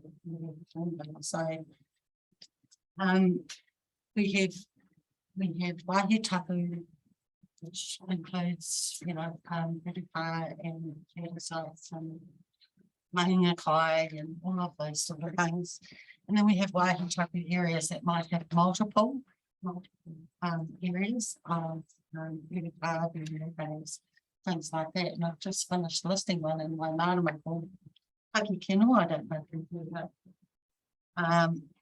But it has multiple Waihe Tapu sites on it. So it's got Karaka Grove and coca groves and bush sites and burial caves and it's got the last fighting power.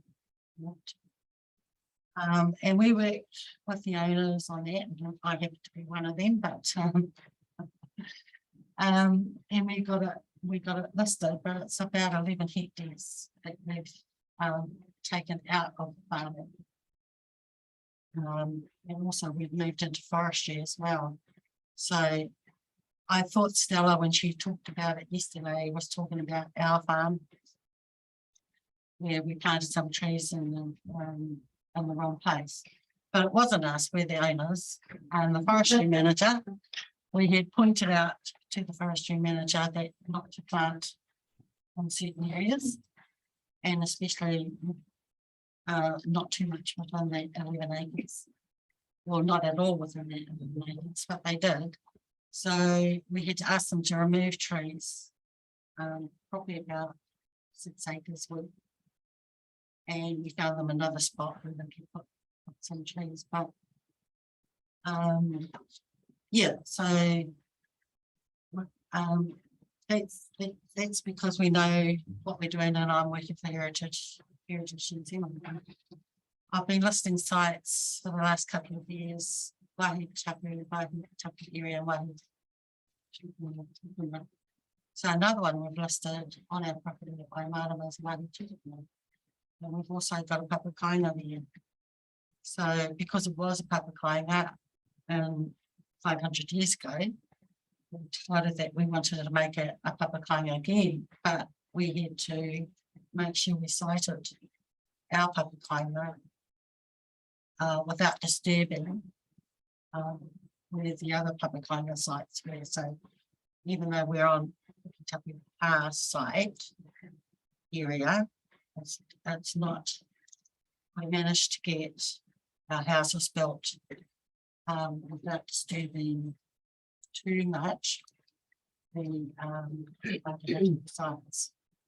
So Stella and Wiki, his sister, organised a field school for OJB University. And so some of the sites that we had to modify or destroy, might have been 2, I think, were sort of like middens. And they had an archaeological field school. So that way we were able to monitor, record, list everything that came out of the archaeological field school. And that information was held at Otago, but it was going to be given back to the team and any of the Tonga that were got out of them. So that's just a little but with my listings and that, we always work with landowners. So they're part of our consultation. So if whānau or hapu, a site goes through a process, so they, they fill in an application form, and we only start working on the once that application form is filled in, and then we're okay to start working with them to write up and negotiate with other landowners. So I'm doing one Mahia at the moment, just completed, but we negotiated with the owners who are a forestry company. And there's one person that owned that forestry company, and he lives Guernsey. Yeah. So I rang him up to see what he thought and how he felt, and got him on board. And I told him the story about the whenua, and he was just so excited to be involved. So our role as Māori Heritage Advisors is to work with landowners if we're doing a listing, and if we're only asked to do a listing by whānau and hapu. And I'm saying, so that's that area. But with archaeological authorities, so applicants, most of the applicants we get for archaeological authorities, they know that they have to apply for an archaeological authority if they're doing earthworks or working in their non-archaeological sites. Because it's illegal to destroy or modify an archaeological site.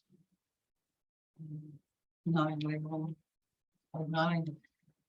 unknowingly. So we do get some who try and dodge, yes, we have done consultations. The requirement is that they consult. So we have an archaeology and a PO working on the archaeology authority. The PO looks at the Māori values and does a Māori values assessment for those archaeological authorities. But these are for internal documents. So we use them if there's a dispute and need to go to court. So we make sure that those Māori values are really quite complete, that we tell the history that there's, doesn't just go back to 1840 or 1850 or 1900, goes back to 13, 15, 12, 15. So we make sure that that the whole Māori occupation timeline is included. Māori values section of the archaeological authority assessment that we do internally. And that's just some cases. We also get the either the archaeologist or the applicant. It's the applicant's responsibility to actually consult with the local iwi groups, and sometimes you have like 8 groups. So like top of the south, there's 8 different iwi that we require them to consult with.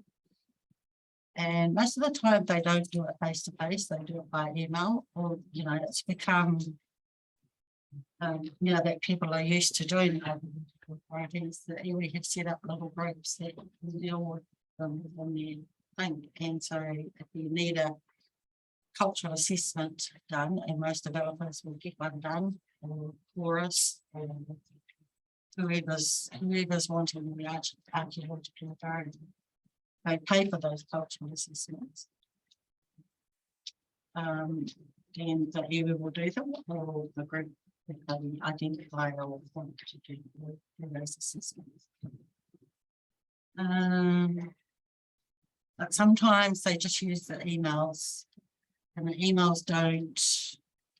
So like I didn't accept an archaeological authority a couple of weeks ago from Napier, who's building some apartments, only because his project manager had sent out emails and I had seen, we got them all. There was like 20 of them, but there was no replies. Oh gee, this poor guy's been emailing these people for months and he hasn't had a reply. So I rang one of them and he said, yes, I have responded to all of those emails. But it's just that hasn't included them in your information pack. And so I did some more investigation and found out that, he knows the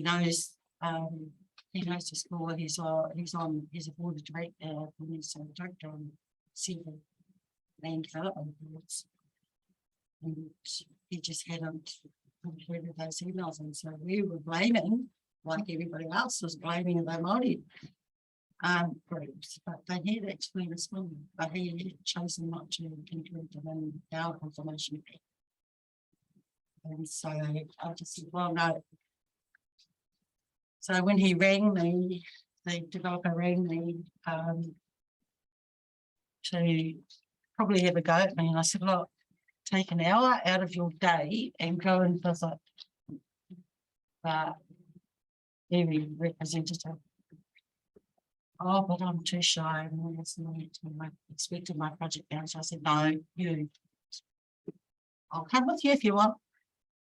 But anyway, he went last week or the week before, and then he emails me on a Sunday afternoon. He said, oh, I don't know what I was worrying about. She's absolutely lovely. He was just so scared to go and meet with the area rep. But yeah, those are just some of the things that happen. And there's another one coming up there. I think I'm going to project as well. But it's about, I've sent a letter out and informed that they're going to be removing this building from the site. And it's an old building, but previous to that building being there, the land was occupied. So they need to consult with you, not just informing them that so I don't know if that's helped clarify some things, but I'm happy to take questions about it in my office. And Should I continue? One quick one, if I may, directly to what you've said. I'm intrigued by the Māori Values Assessment being an internal document, but people can pay for a cultural assessment. Yeah. What's so we usually do our Māori Values Assessment from the information that we get from the cultural values assessment that we have done for the developer. So the developer submits it. The same information is still going to the landowner. It seems, and it may just be my bias on it, that a Māori Values Assessment is quite cool. Like that'll have why that you highlighted what was sort of in that and the history and but it's an internal document. Yeah, I don't actually have to put all that in, but I do. I just say that it's of value to Māori. Say that we have that document on here. But I do like maybe a 2 or 3 paragraph summary of the whole. I think the responsibilities is on the applicant to have that assessment and consultation. And it's like, I guess you could say it's an internal peer review of that. I get someone at Anne-Marie's role, look at it and go, is it adequate consultation? Is it adequate assessment? Should add something. If it's not, if it hasn't been done properly, then The technicality, yeah. And usually if I've gotten the iwi groups to do it, so if I've gotten the iwi group to do it, it's usually a similar audit for all of the archaeological authorities for the region, maybe, because it's a regional thing, but then they'll focus in on the specific site. It's a question on whether it was going to take place. Thank you. If you want to. So, tēnā koutou katoa, ko tarana ki te maunga e rune tāku. No, Airanga, me tia mana o tipuna, amutu aho, ke pauri taonga awi mahi ana, e kai whakamahere, toku mahi, ko te land. What I had some notes prepared in response to the heritage. Nothing much in detail following on from my evidence, but I thought there was also a number of questions yesterday which the panel said maybe to respond. So I thought if I go there first, which also follows from what Anne-Marie's been talking about, then I could respond to what Stella was raising this morning. That sounds like a good way forward. So I made some notes from yesterday. There was discussion about the rules and provisions for papakainga, and a question was raised about the possibility of multi-purpose zone. I had a quick look yesterday at the Plymouth District Council's provisions for papakainga and multi-purpose zone, and I did also flip that through to Stella just to consider. I don't know if it's within the scope of the submissions, but the definition of papakainga and what's allowed in those areas is much broader. It's less restrictive way of approaching it. So This is, sorry to interrupt, this is part of the current plan review. currently, yeah, so it's gone through hearings late last year and early this year. So it's still a proposed plan. Basically, the final hearing is this month.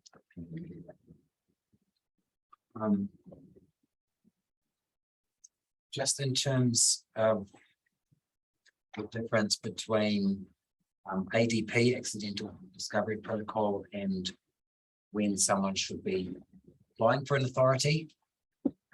And we'll do this as well. If there's some knowledge of archaeological sites in the vicinity, then the person who's developing or doing work on the land should consider the need for an archaeological authority, because if you think there might be something there, you shouldn't go ahead and rely on an accidental discovery protocol. That should really only be when there seems to be a low chance of discovering something. It's like it's a backup option. It's not the main option. And people contact our organisation, our archaeologists, with something in the vicinity. What should I do? Do I need to do anything? And if there's a possibility of there might be an identified archaeological site on someone's property and they're doing something a little bit distant, but still in the vicinity, probably the best approach is to go for an archaeologist, an assessment of the land, and maybe it's fine in that area, or maybe it would be wise to get authority. There are some examples I'm aware of the use of ADPs in district plans. And each district has some different makeup of iwi, particularly in this local situation. Horirua, for example, is basically one tangata whenua group of Makitoa. So they have provisions in their plan and ADP in their plan, which is specific to Makitoa. So that's quite straightforward for them. For New Plymouth, they also have an ADP in their plan, even though there are a number of hapu district. So there's the general procedure on ADP is pretty standard, the tikanga which might be used as part of that process is specific to local requirements. Marlborough District has a proposed plan which was notified probably 40 years ago, and it's gone through a appeal process, etc. That was notified with an ADP written into it. And there's several iwi, different iwi in that area. And as a result of submissions and mediation processes, that was taken out of the plan. Instead of that, the plan refers to multiple accidental discovery protocols. So which will be developed by each different iwi. So looking at the district plan, if you need to use this, then you contact the relevant iwi, and it may be more than one. Some overlaps and others are separate. So I don't know if that's helpful in terms of what I think I would also agree with what a previous submitter was talking about in terms of it's preferable to have accurate location, accurate extents, accurate understanding of places. And I think that's a longer term process that can't be all worked out within the time frame. Maybe this is also something which can go into the planning and discussions. There may be some particular sites, such as Federated Farm, those examples which could be solved in terms of we and Landowner looking at the place and going, actually, it is in the wrong place. It should be over here. This is submission, which is so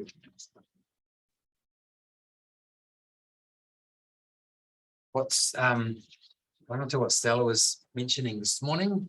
I think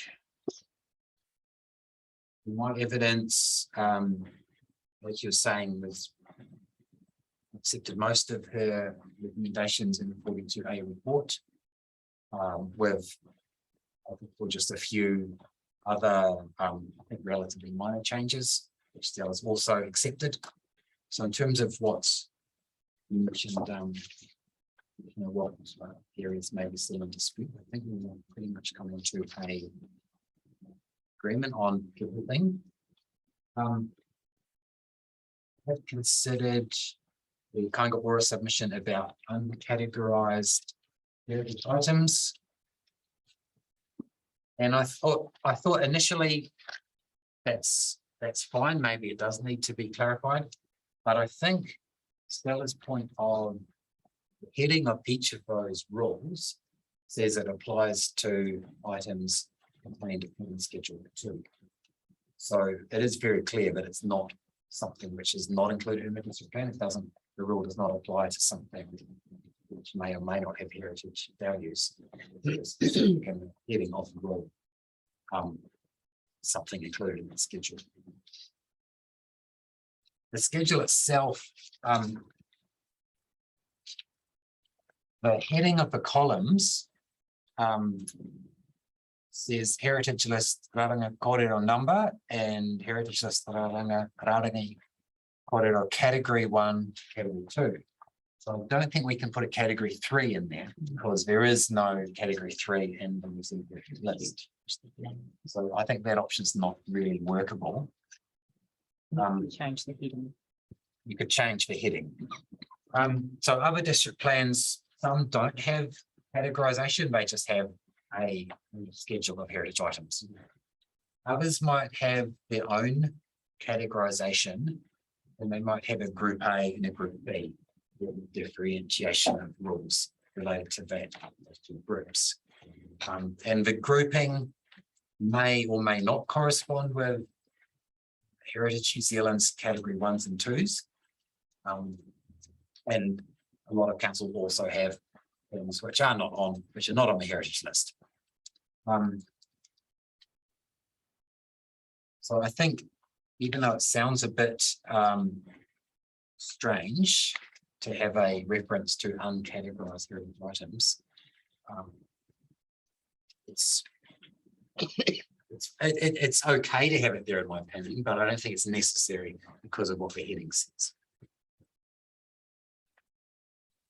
So I think that's really all the extra comments I want to make. Everything else is in my written statement. Thank you very much. We open to questions. Yep. Aiken? No. In point 53 of your original submission, you talked about the buffers and you put to the new Plymouth plan. What? What is an appropriate buffer? Somebody in yesterday's meeting mentioned 100 meters. It's not. The buffer's not, in my opinion, it's not ideal because some sites don't need 100-meter buffer. Others might need even more. And a lot of sites, if you've got a dot on a map, not necessarily a circle around it, which will capture everything. It might be series of features on a ridgeline, which so it's a long oblong section or a irregular shape. So the fact is that just a dot doesn't cover what is there on the ground and what may or may not be sort of damaged. So how close do you have to go before it triggers a rule? So it definitely more accurate location and stance is. If you haven't mapped it properly, I guess the buffer's really not going to make any difference. No. Just in reference to, and you've settled, you agree settings. Let's reword that. Surroundings versus settings. What's the difference? I think that it really could have referred to the same piece of land, surrounding of a heritage place or setting which contributes to the values of the heritage place. My submission was that it's important to have an area defined because there are activities which can really impact on heritage values. You have a new incompatible building in the garden area of the heritage homestead. Detract from what you see and what the values are. In the absence of that, of that sort of rule, then there's nothing really stopping it. But if you've got the reference to even the definition of heritage talks about surroundings, so that's why I picked up that word has been consistent with the definition of heritage, which is in the RMA district plan. And then putting that through into the policy, and I think it was policy, historic heritage policy 3.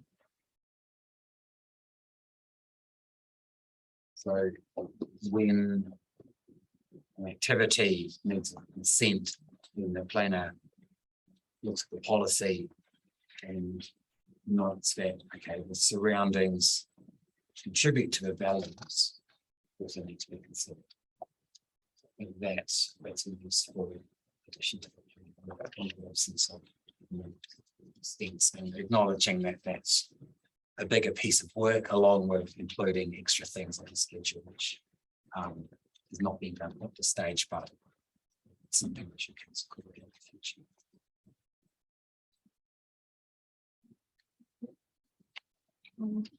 Just a. I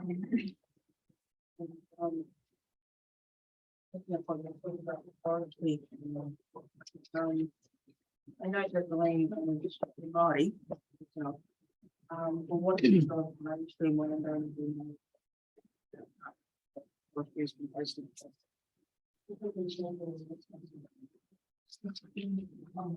Sorry, it's having this conversation. So, yeah, I just wanted to unpick a bit in terms of you were talking about the forestry that was placed in the wrong place on the land block. Oh, yeah. Yesterday, I thought Stella had been talking about our block, because Stella's my niece, and she's in the same property my mum was us. But she must have been talking about another block, because we didn't have, the trees were only about that high. When you said, oh, you've got them in the wrong place, that was just easy to take them out. And give them these Christmas trees and things like that. That's what we did last year or the year before. Just pulled them out ourselves. And with the forestry managers help as well. I'm just wondering, I mean, the claim, but what normally happens, just explain to me what happens in those situations. When you find out that somebody's put it in the wrong place. Well, we notified them, and we have our arrangement tonight, we notified them. Because it wasn't our mistake, we had told them not to plant them. MPIs, happy to get, I don't know, cost us anything, it was going to cost them to know. Is it normally the landowner or the managers that's the property? I think it's normally whoever makes the mistake. Even before that, most forestry companies contact Heritage New Zealand saying we're going to plant here or we're looking at harvesting in the next few years. They'll just ask us, do you have any comments? And we look on the database, and if there's a recorded archaeological site, then we'll tell them these features within your forest or where you plan to plant or plan to harvest that we should manage and avoid, or apply for an authority if it might be damaged. So I think most of them are pretty good with doing that, and there's I can't remember what it's exactly called, but it's a forestry code of practice, which includes reference to archaeology. The big forestry companies, I think, are aware of that and know what we need to do in terms of following the process. And there are obviously the example given yesterday that happens, but there are processes which are set up to try and avoid that happening. Then maybe just following on to the worst case scenario, you commented on court cases. Is it common for breaches to reach to the point of, or breaches of authorities to reach to the point of court cases? Breaches of authority. So then there may be when someone doesn't have an authority and damages a site. It's common for that to go to court. I think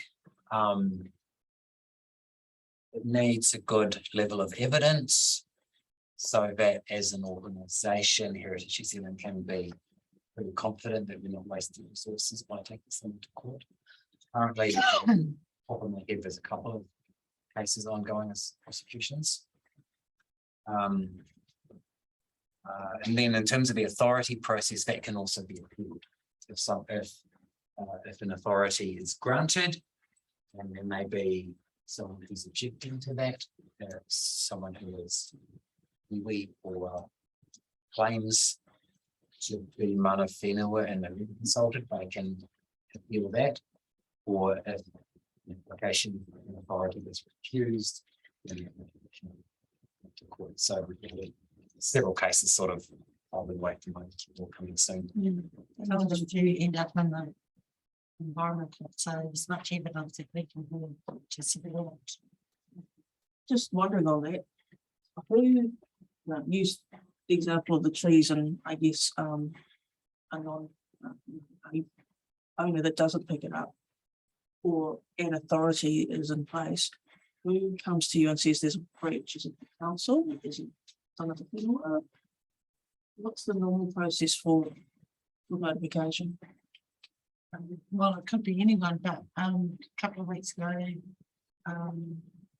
one of the iwi leaders sort of like went to have a look at the site and found that it had been breached and made contact with the team there, which we should be doing.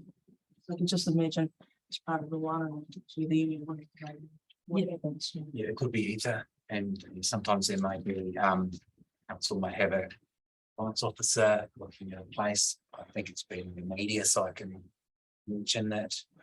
Let's say it was a quarry, South Waikato, which was quarrying next to a pass site. Quarry fell down. And they said, oh, no, it wasn't us, it was the weather. Yeah. So the local iwi there was extremely upset about that. The council was involved and then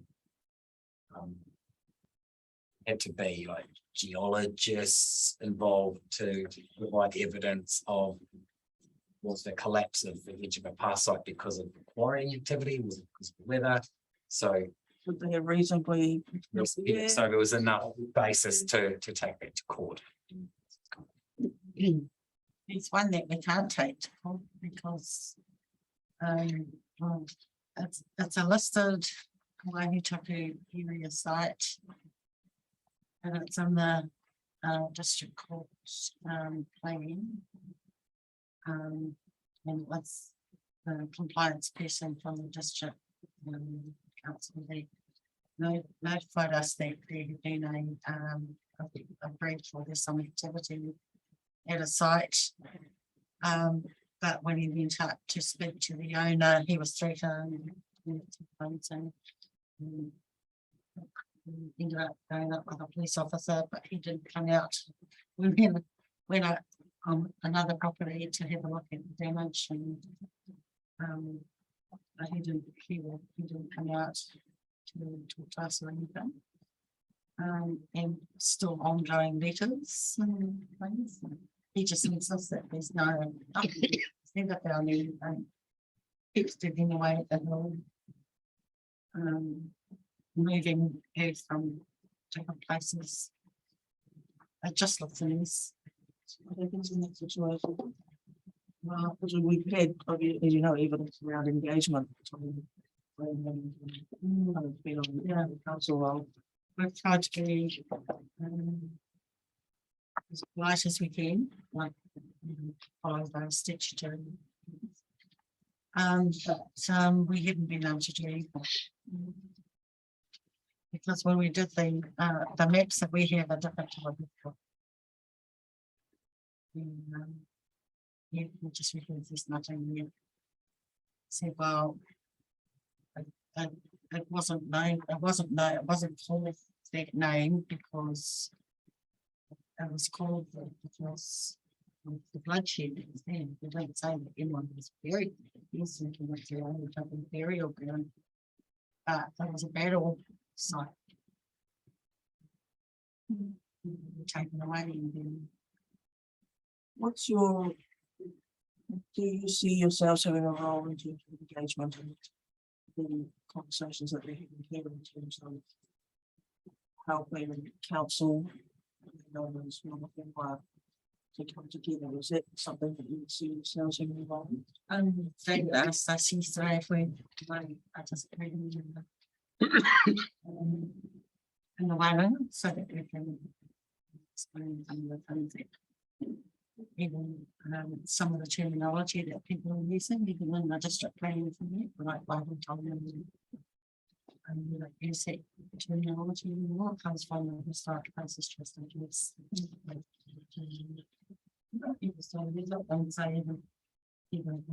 they have misunderstanding about if they're listing, then they're selling. Yeah, so it's about educating our own as well as educating other landowners. It would be good if we could copies of the proposed in the BBC providing my section. Send that to Stella so she can I'm just putting it on. have done. Yeah. And, Send it to you.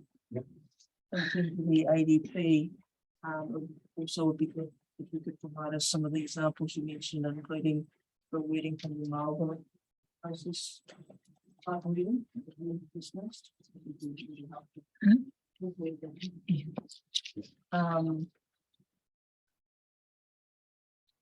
I think you also need them just for completeness. Examples from plan 3, the category 3. So, we can just read the good. So I think maybe that We want to consider them. referring to like having a group A and a group B or something. If you consider relevant, but if you're going to consider it.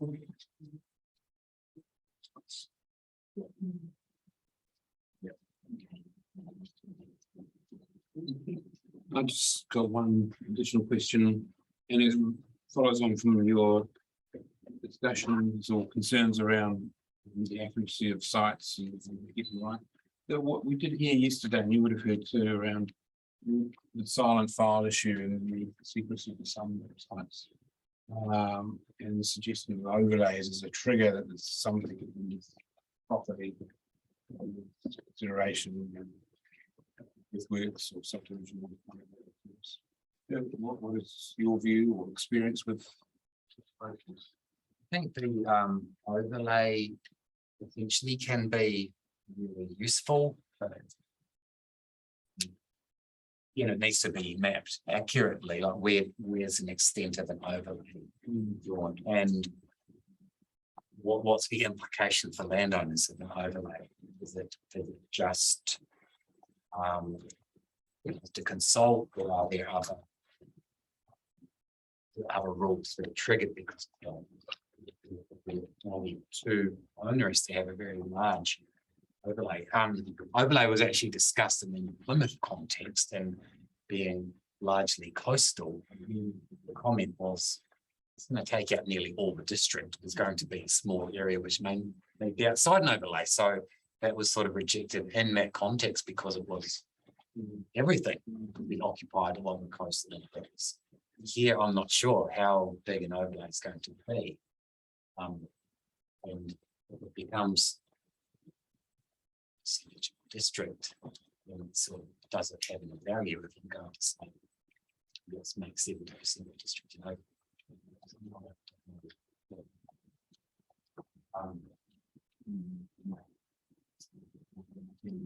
guess another option is if there's an identified place on a parcel of land on a property, then it's there. Consultation process. But again, you might have a very, very large farm or landholding which has significant areas in one corner of it, not the whole thing. So there's not one.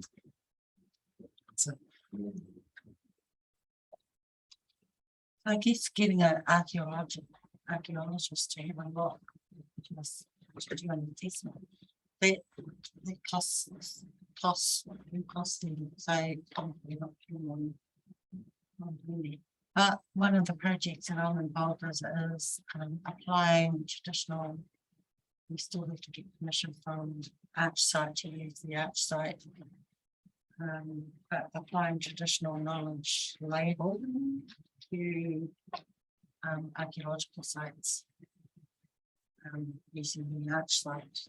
And just doing a little pilot to and working with like University and one. They are working and they've sort of like got the traditional knowledge they from the North American Indian database groups. And it's just like putting little icons.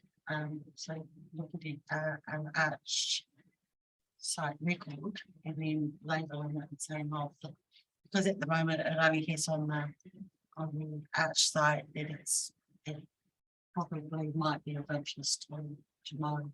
Doesn't have anything about the names of the company or even the contact details of phone.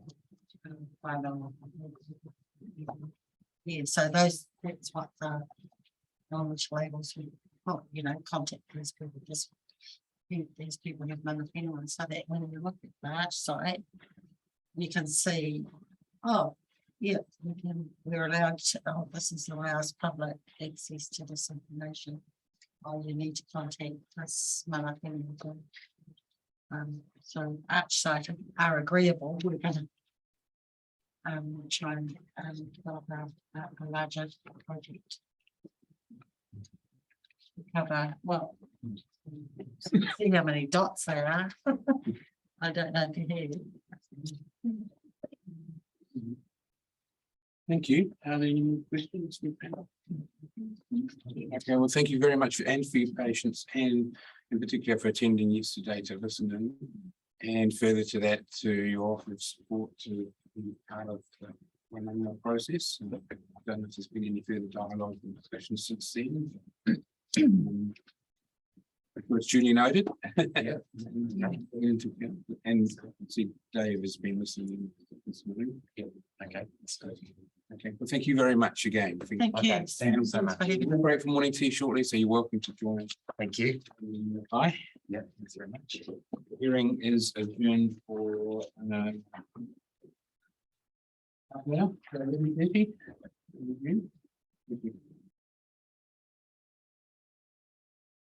Well, good morning, everybody.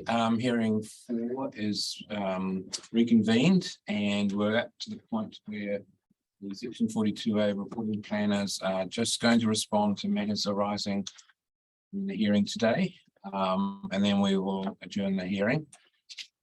I'll just indicate when the next hearing will be at the end of it. So we could turn to Stella to respond to any matters arising.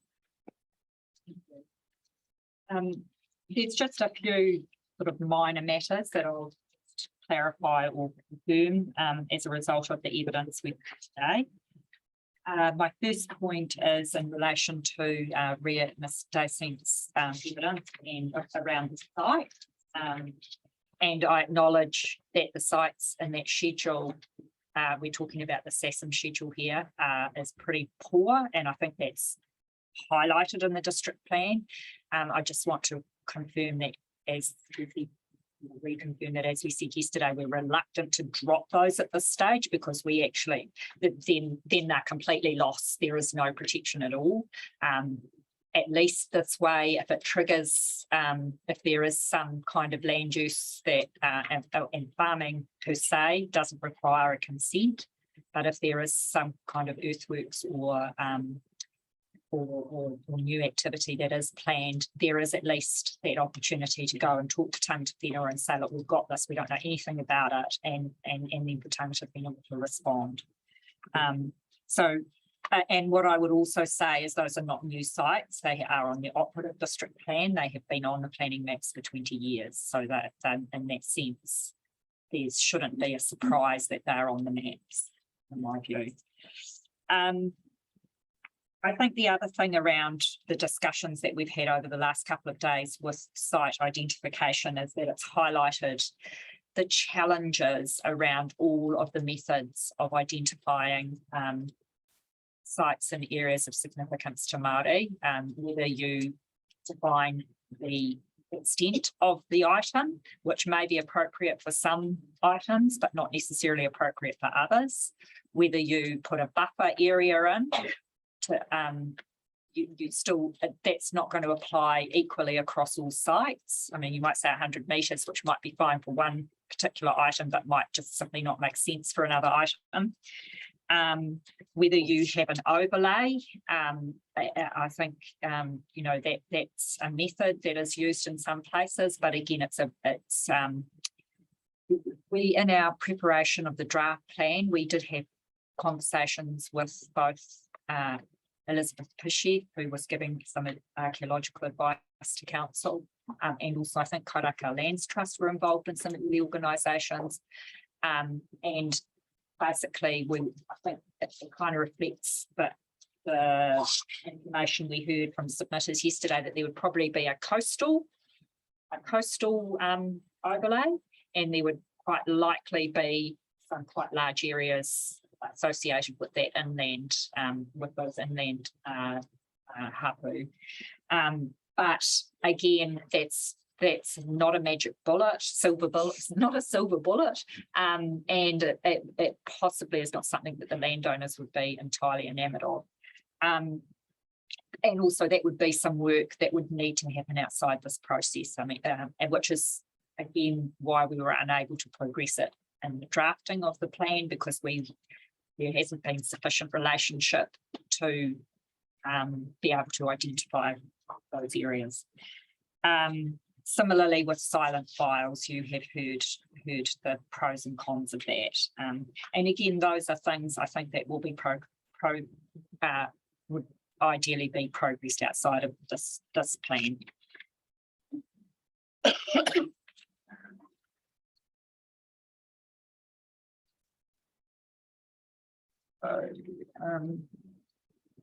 I just wanted to mention, I think Commissioner Pitt, you asked around that difference between setting and surrounding, and were those definitions, or what was the difference in the terms? I think the difference in where we've landed is that initially Heritage New Zealand or Heritaunga had asked for setting to be, as well as being in the policy framework, for there to be rules associated with it. And where we were concerned was that there isn't that work, there isn't that information available around identifying the setting. So we weren't particularly keen to have a rule that said if you're doing something in your garden, which may be an important heritage setting, you need to come to us for a consent. Where we've landed now is we've slightly changed the language, but we are still referring surrounding setting, but it's more aligned with how it's referred to in the Heritage New Zealand Act. And the definition of historic heritage, so it's more aligned with that.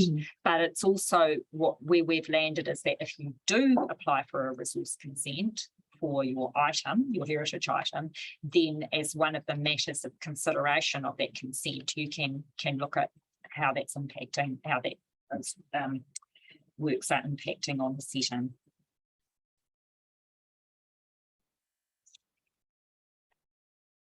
And this there was some discussion today about forestry and the impact on archaeological sites and potentially on sassins as well. What I would say from the kind of examples that were raised is that if they were or are items that are identified on the schedule, then now there is a rule framework that would apply. But in the operative plan, there's been nothing. So there has been no protection under the operative plan. The operative plan's requirement is to consult with tangata whenua if there was a site there. But that's as far as it went, and I'd suggest that possibly may have not been happening. But there are also a lot of other mechanisms at play, which we heard about today, through forestry best practice and the requirement, if it's an archaeological site, then you really have to get need an archaeologist on board. So the plan is not on its own in terms of those sites. So in terms of what's Stella August's sort of question around where did the plan fit yesterday, I'm confident that that forestry alongside any other activity would have to apply under the plan if they were doing any work in any of those sites. And this is just another quick matter that was raised yesterday, which I thought I'd just address now. And it was in relation to, I think, Commissioner Loretta, your query about relocated buildings in the Papakāinga zone, that standard. So that standard is in all the zones, and it applies to buildings that are relocated onto a site from another site, not a building that might be built to be relocated off, if that makes sense. So it's about making sure that the building that you're bringing, if you're bringing an existing building onto a new site, that it's of a standard and it's done in a way that's appropriate for that zone. It's not about how it's connected to the land, or it's about the amenity of the building and the servicing of amenity of the building. That's the one you meant about the piles, the one I was talking about the piles. Is that what you were talking about? No, I think you asked about was that going to be a problem for Papakainga, because a lot of the buildings are built to be able to be taken off the site. Yeah. But that standard would not kick in that situation, unless it was a building that was being relocated from another site onto the Papakainga site. Which might, in which case council wants to have that control over it to ensure that it's finished to a standard that you would expect from a new building on a site to be put on, or a building to be erected on a site. Because Central Hawke's Bay's had an issue, and not just Central Hawke's Bay, with buildings being relocated from other sites and they haven't been finished properly. They've been left up on barrels. They haven't done the site works appropriately or the servicing appropriately. So it was to address those issues rather than at the end of the day, can that then be moved off? That's then the problem for the person where it's being moved to. If that makes sense. Does that make sense? I don't know if I've explained that. Looks like I haven't explained it very well. Maybe just put it in your right of reply, just explain it to me. Just because it's all in that one section around relocated buildings, and I'm just trying to contemplate how Papakainga have been dealt with, and they've had a mix. But all of them have had a common, as you'll have heard, that common feature of when it comes to finance, that they have to be up and removable. So This is about relocated buildings, not relocatable buildings. They have to be relocatable. That's what you're saying, isn't it? Yeah. And America, they have to be. Yeah, able no, to- I understand that, and this rule wouldn't apply, and that standard would not apply to that requirement. Unless it was a building that was relocated from another site onto the site. which is still Yeah, possible, in which case I think that's still an appropriate matters to consider. And they would probably get covered off under the Papakainga general matters anyway, in terms of meeting the requirements for Papakainga. So So a relocatable. a relocatable would trigger that rule, Yeah. or the relocated aspect of it, not what happens to it in the future. Yeah. So I'm thinking of, schools at the moment are getting rid of their prefabs classrooms. Yep.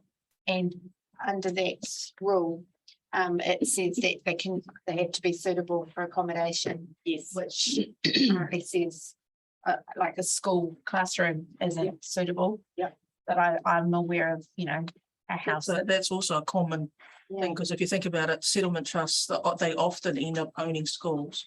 Or dental clinics. Dental clinics and things Yeah. like that. So those buildings get often. Yeah, and the it's things just that will end up being- applying the same rule that applies to all the zones, and that's making sure that you've got an appropriate base at the end for a dwelling. Papakainga are not like everyone else because of the finance point. They're not the same. Yeah, but that's when you get to when you're taking it off. That's not. No, it still has to be relocatable. Yeah, and that's fine. That's fine. But that's not the aspect that the plan's concerned with. The plan is concerned with the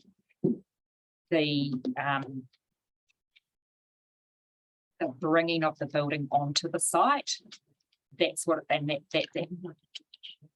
site, and that building is an appropriate residential for residential purposes that they're bringing onto the site. It's not that rule doesn't apply to taking buildings off the site. You don't need a consent to take a building off the site. There is a condition. There is a condition, I think, in that standard about you have to. But we can double check that for you. Yeah, so if you just contemplate the scenario of, as you say, a dental clinic is moved onto a Papakainga site, the finances require it to be basically up on stilts and removable. Yeah. How does that fit?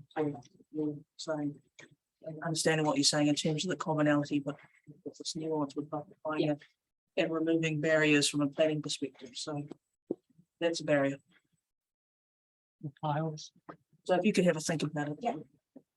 placed with permanent foundations, Mm. so they're no later than 2 weeks. Yeah, it's that permanent foundations, fixing to the ground ultimately, which is the normal. Still want to scrutinise that. They're not putting it on permanent foundations, you might still want to scrutinise the other. What's instead.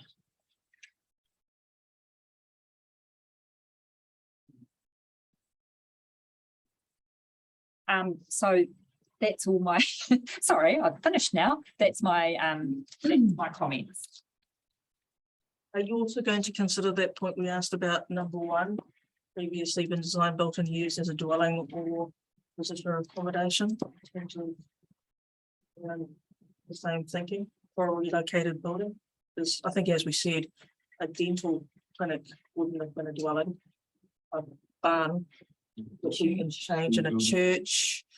All of those things are not things that were ultimately contemplated for dwelling purposes or visitor accommodation purposes, but could be on plain reading excluded from options for different. Well, they're not excluded, it's a consenting matter then, yeah, becomes a consenting matter. And I mean, if you're doing a papakāinga, you're applying for it anyway, so they're just matters that need to be addressed and covered. But on that basis, would any other, picking up the point of, is this, the commonality, is this relocated point in any of the other? It's in all the zones, yeah. And it will be addressed as part of the, Miscellaneous. oh, I'm addressing that. Hearing 6. And hearing 6. Yeah. And it was a matter that was submitted on quite, well, there was a large, a big submission, I don't know what, a submission in the draft plan from heavy haulage, who have submitted right across the country on relocatable buildings. So they had, so their matters were definitely taken into account in the drafting of the rules. And I know, have they come back in the, yeah, and they're still submitters to this going forward. Okay, so because we've got scope to the extent that the obvious key submission from all of them was to enable papakāinga, so we should have scope. The one observation I would make, notwithstanding if it is across the zones, is we should be as enabling as possible. If there are things that we need to consider, but like the conversation we had about the water, then let's deal with that in a separate and another mechanism, but still enable the dental clinics and things like that, which are the likely things that settlement trust and we will be able to use to participate in this process. And I mean, I think the objectives and policy framework of that papakāinga chapter, which would come into play that when well, some are controlled activity, but if it's a discretionary activity, certainly they come into play. Those are the enabling provisions, so the intention is enabling. Yeah, I think, it's just, I guess, in the details, because for a simple person reading this, they'll look at that and go, oh, well, I can't have the barn. It stops them. I can't have the dental clinic. This sort of thing. It's they may not even take that step, that next step, versus actually, do we need that to be there given what we're dealing with papakāinga? Is the key issue is ensuring that it's safe, safe housing, or is the key issue that we don't want a dental clinic in the middle of it? No, it's not there. You know what I mean? That's just like, it is making sure that the sites are fit for purpose.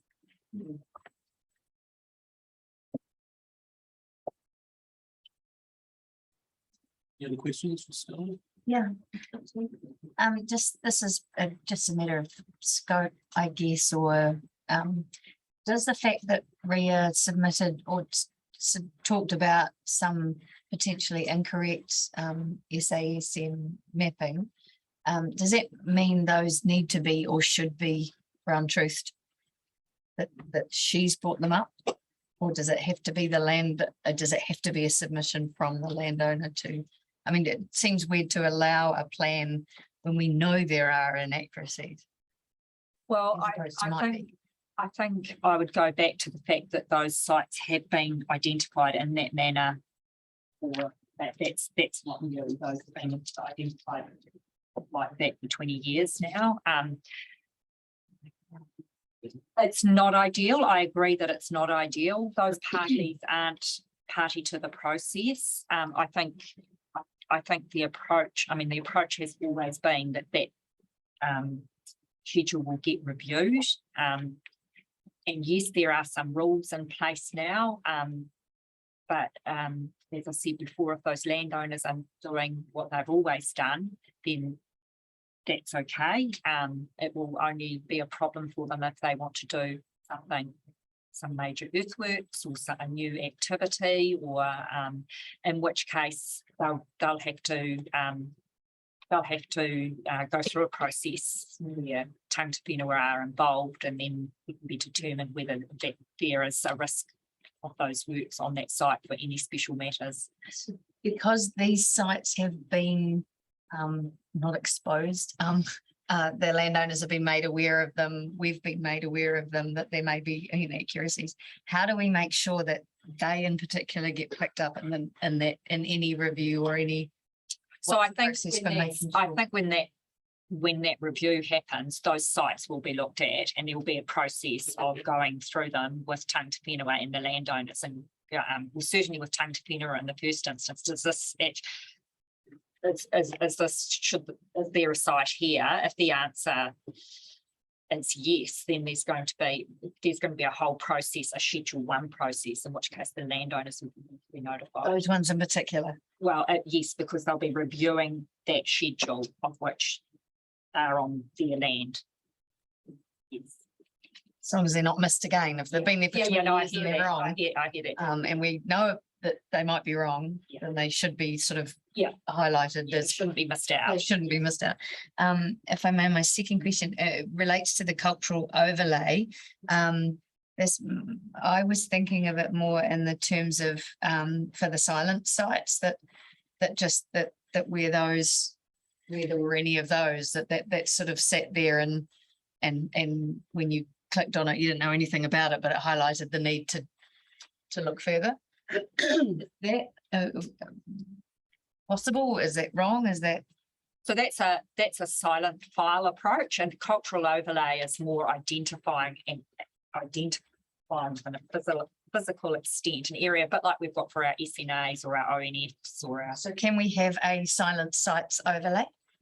We can have silent overlay, but we won't be doing that within this district plan. That's something that needs to be worked out. So again, how does my comment and that whole thinking around the silent site / cultural overlay, how do we make sure that gets carried on into the next conversation? So, I mean, if I'm not elected in 2 months' time, I think that's Wānanga will work through certainly the stuff that can be done in this district plan. I mean, I think it's for me is making for the officers is making some recommendations back to you, and then as a panel, well, you can make decisions on the district plan. I'm not sure. I don't know. That's probably a question for Robert, what you can do with those matters that aren't in the district plan. But I would imagine you can make a recommendation back to council. Are you able to discuss it as part of the Wānanga that, if a silent site overview could be something that's done in the future? I think what there needs to be an undertaking to do a piece of work to work out which is the best methods, which is the best way. And again, given the time constraints we've got, it would be great if the Wānanga could identify those matters that can't be dealt with. We will probably park because we'll be focusing on the matters we can deal with. So I think what I'm envisaging is that we'll have a series of statements that come out of these wānanga from the submitters that will say this is our position, and those will be the whole story that will be given back to you and to the council. It will not necessarily, it may, but I would not be wanting to commit to the solutions at this stage, because there might be a whole lot of work that's need to be undertaken to work out, oh, actually, this is going to be the best way. There might be a combination of methods. But I think the undertaking, and I know council has already undertaken, I mean, we've said that in the start of the Untitled chapter, that this is a piece of work that needs to be done. I mean, it's there in the district plan. So the council prioritising that. May I keep going? With the information that comes out at the wānanga, oh, it's a really good idea. Let's park that because it's not part of the district plan, but it's a great idea. Where do they go? Does Dave report? Does that get sort of get all those statements? Like they're more. I saw them as more district plan related. What about all the stuff that's So I think we'd capture all the stuff that comes out of the wānanga, and that will come back. That will come back through in a report of some form to you. Yes, to the commissioners. Yeah, to the commissioners. Sorry. Yes, and then. Well, I'll have to use that information to inform my next Section 42A report.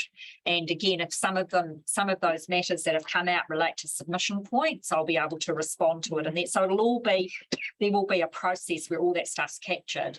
Then not all matters will be able to be responded to in the process. And then it will be up to the council or the panel. Well, the panel won't actually be able to respond to those matters either. But we can pass it on as you can pass it on. That's right. But all that information will go to the council, so it will be recorded. Thank you. That's our intention. We don't want to leave anything that's valuable. There might be some really cool stuff that comes up, and I don't want to sort of say, "Oh, we said that at that wānanga you had back in 2022." And I mean, I think the exciting thing is that council, you've got a quickly fast evolving relationship happening with your tangata whenua. So there's quite a lot of work happening in this space. And as you both go forward, you're going to really understand. I think you'll start working out what the areas that need to be prioritised. Thank you. Thank you. Any questions? I don't have any further questions.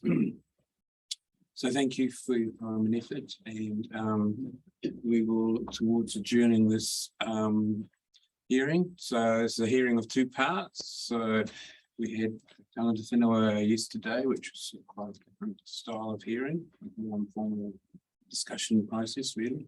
And today back to the more standardised hearing process. So in terms of right of reply, we're not expecting a right of reply, obviously, for the tangata whenua. But we will for today's session, and I'm looking to set a deadline of about the end of the month or something like that, around the 30th of August, if that's work. I know you've got a big workload on the month, so we will issue directions coming out of today early next week. I don't think there'll be a lot of directions. They will include the normal list of information we're expecting to receive from either reporting planners or submitters. So we've got a list of those. So that will be issued next week. Now the next hearing week is for the 5th of September that week, probably the usual pattern where we actually have the hearing part in the middle of the week, Wednesday, Thursday, which allows us time to deliberate on previous hearings. And we will need to issue a minute sometime soon, confirming the remaining hearings until the end of the year, the process forward. That may not be as part of the directions out of this hearing. So with that, I'm going to adjourn this hearing and thank all the participants that have been involved and those listening at the end of the digital line. Thank you. And kia ora and ngā mihi nui. Thank you.